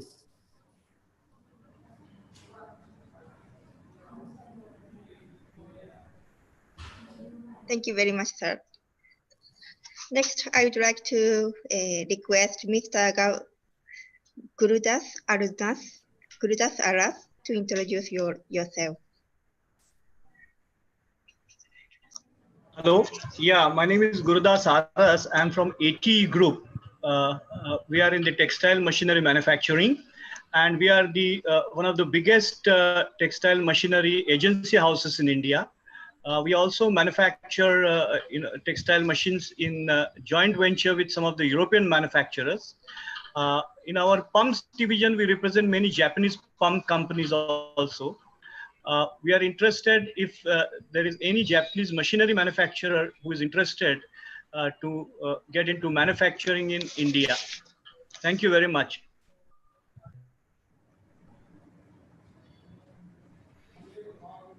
Thank you very much, sir. Next, I would like to request Mr. Varun Gaud to introduce yourself. Mr. Varun. Hello, everyone. I'm Varun Gaud. I'm from Nissenken Quality Evaluation India Private Limited. We are a Japanese third-party textile testing laboratory. Our headquarters is in Tokyo, and we have a lab here in India in Jaipur. So we have been established here since 2014, and we have been providing testing and quality consultancy services, as well as production consultancy services to the manufacturers in India, as well as for the sake of buyers in Japan. So if anyone is interested in inquiring anything about how to export to Japan and what sort of quality standards are there in Japan, then please feel free to contact us. Thank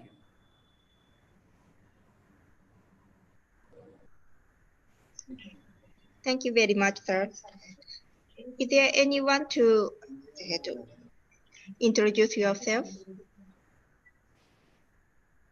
Just check once with Mr. Sachin Arora. Mr. Sachin Arora, are you there? I'm from City. Can I introduce? Oh, okay. Yes, please go ahead. I'm Dr. S. Sunanda, Secretary General of Confederation of Indian Textile Industry. City is one of the leading apex industry chambers of the textile and clothing sector of India. We represent 8 major leading regional associations as per the geographical areas allotted to them. And also we have 7 industry associations and 17 major corporate members, thus covering the entire textile value chain from farm to garments and made-ups and the textile machinery industry. So in order to promote trade and investment between India and Japan, in case if there is any query, please contact us.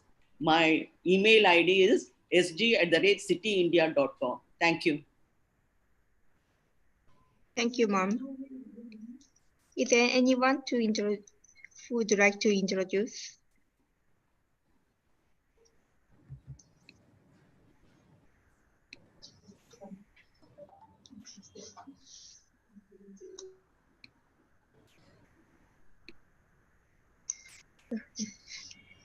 Thank you very much for attending our webinar today. Thank you very much. Now we conclude the webinar and the networking session. Yes, ma'am. Thank you. Thank you.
Not unmute చేసుకోవచ్చు.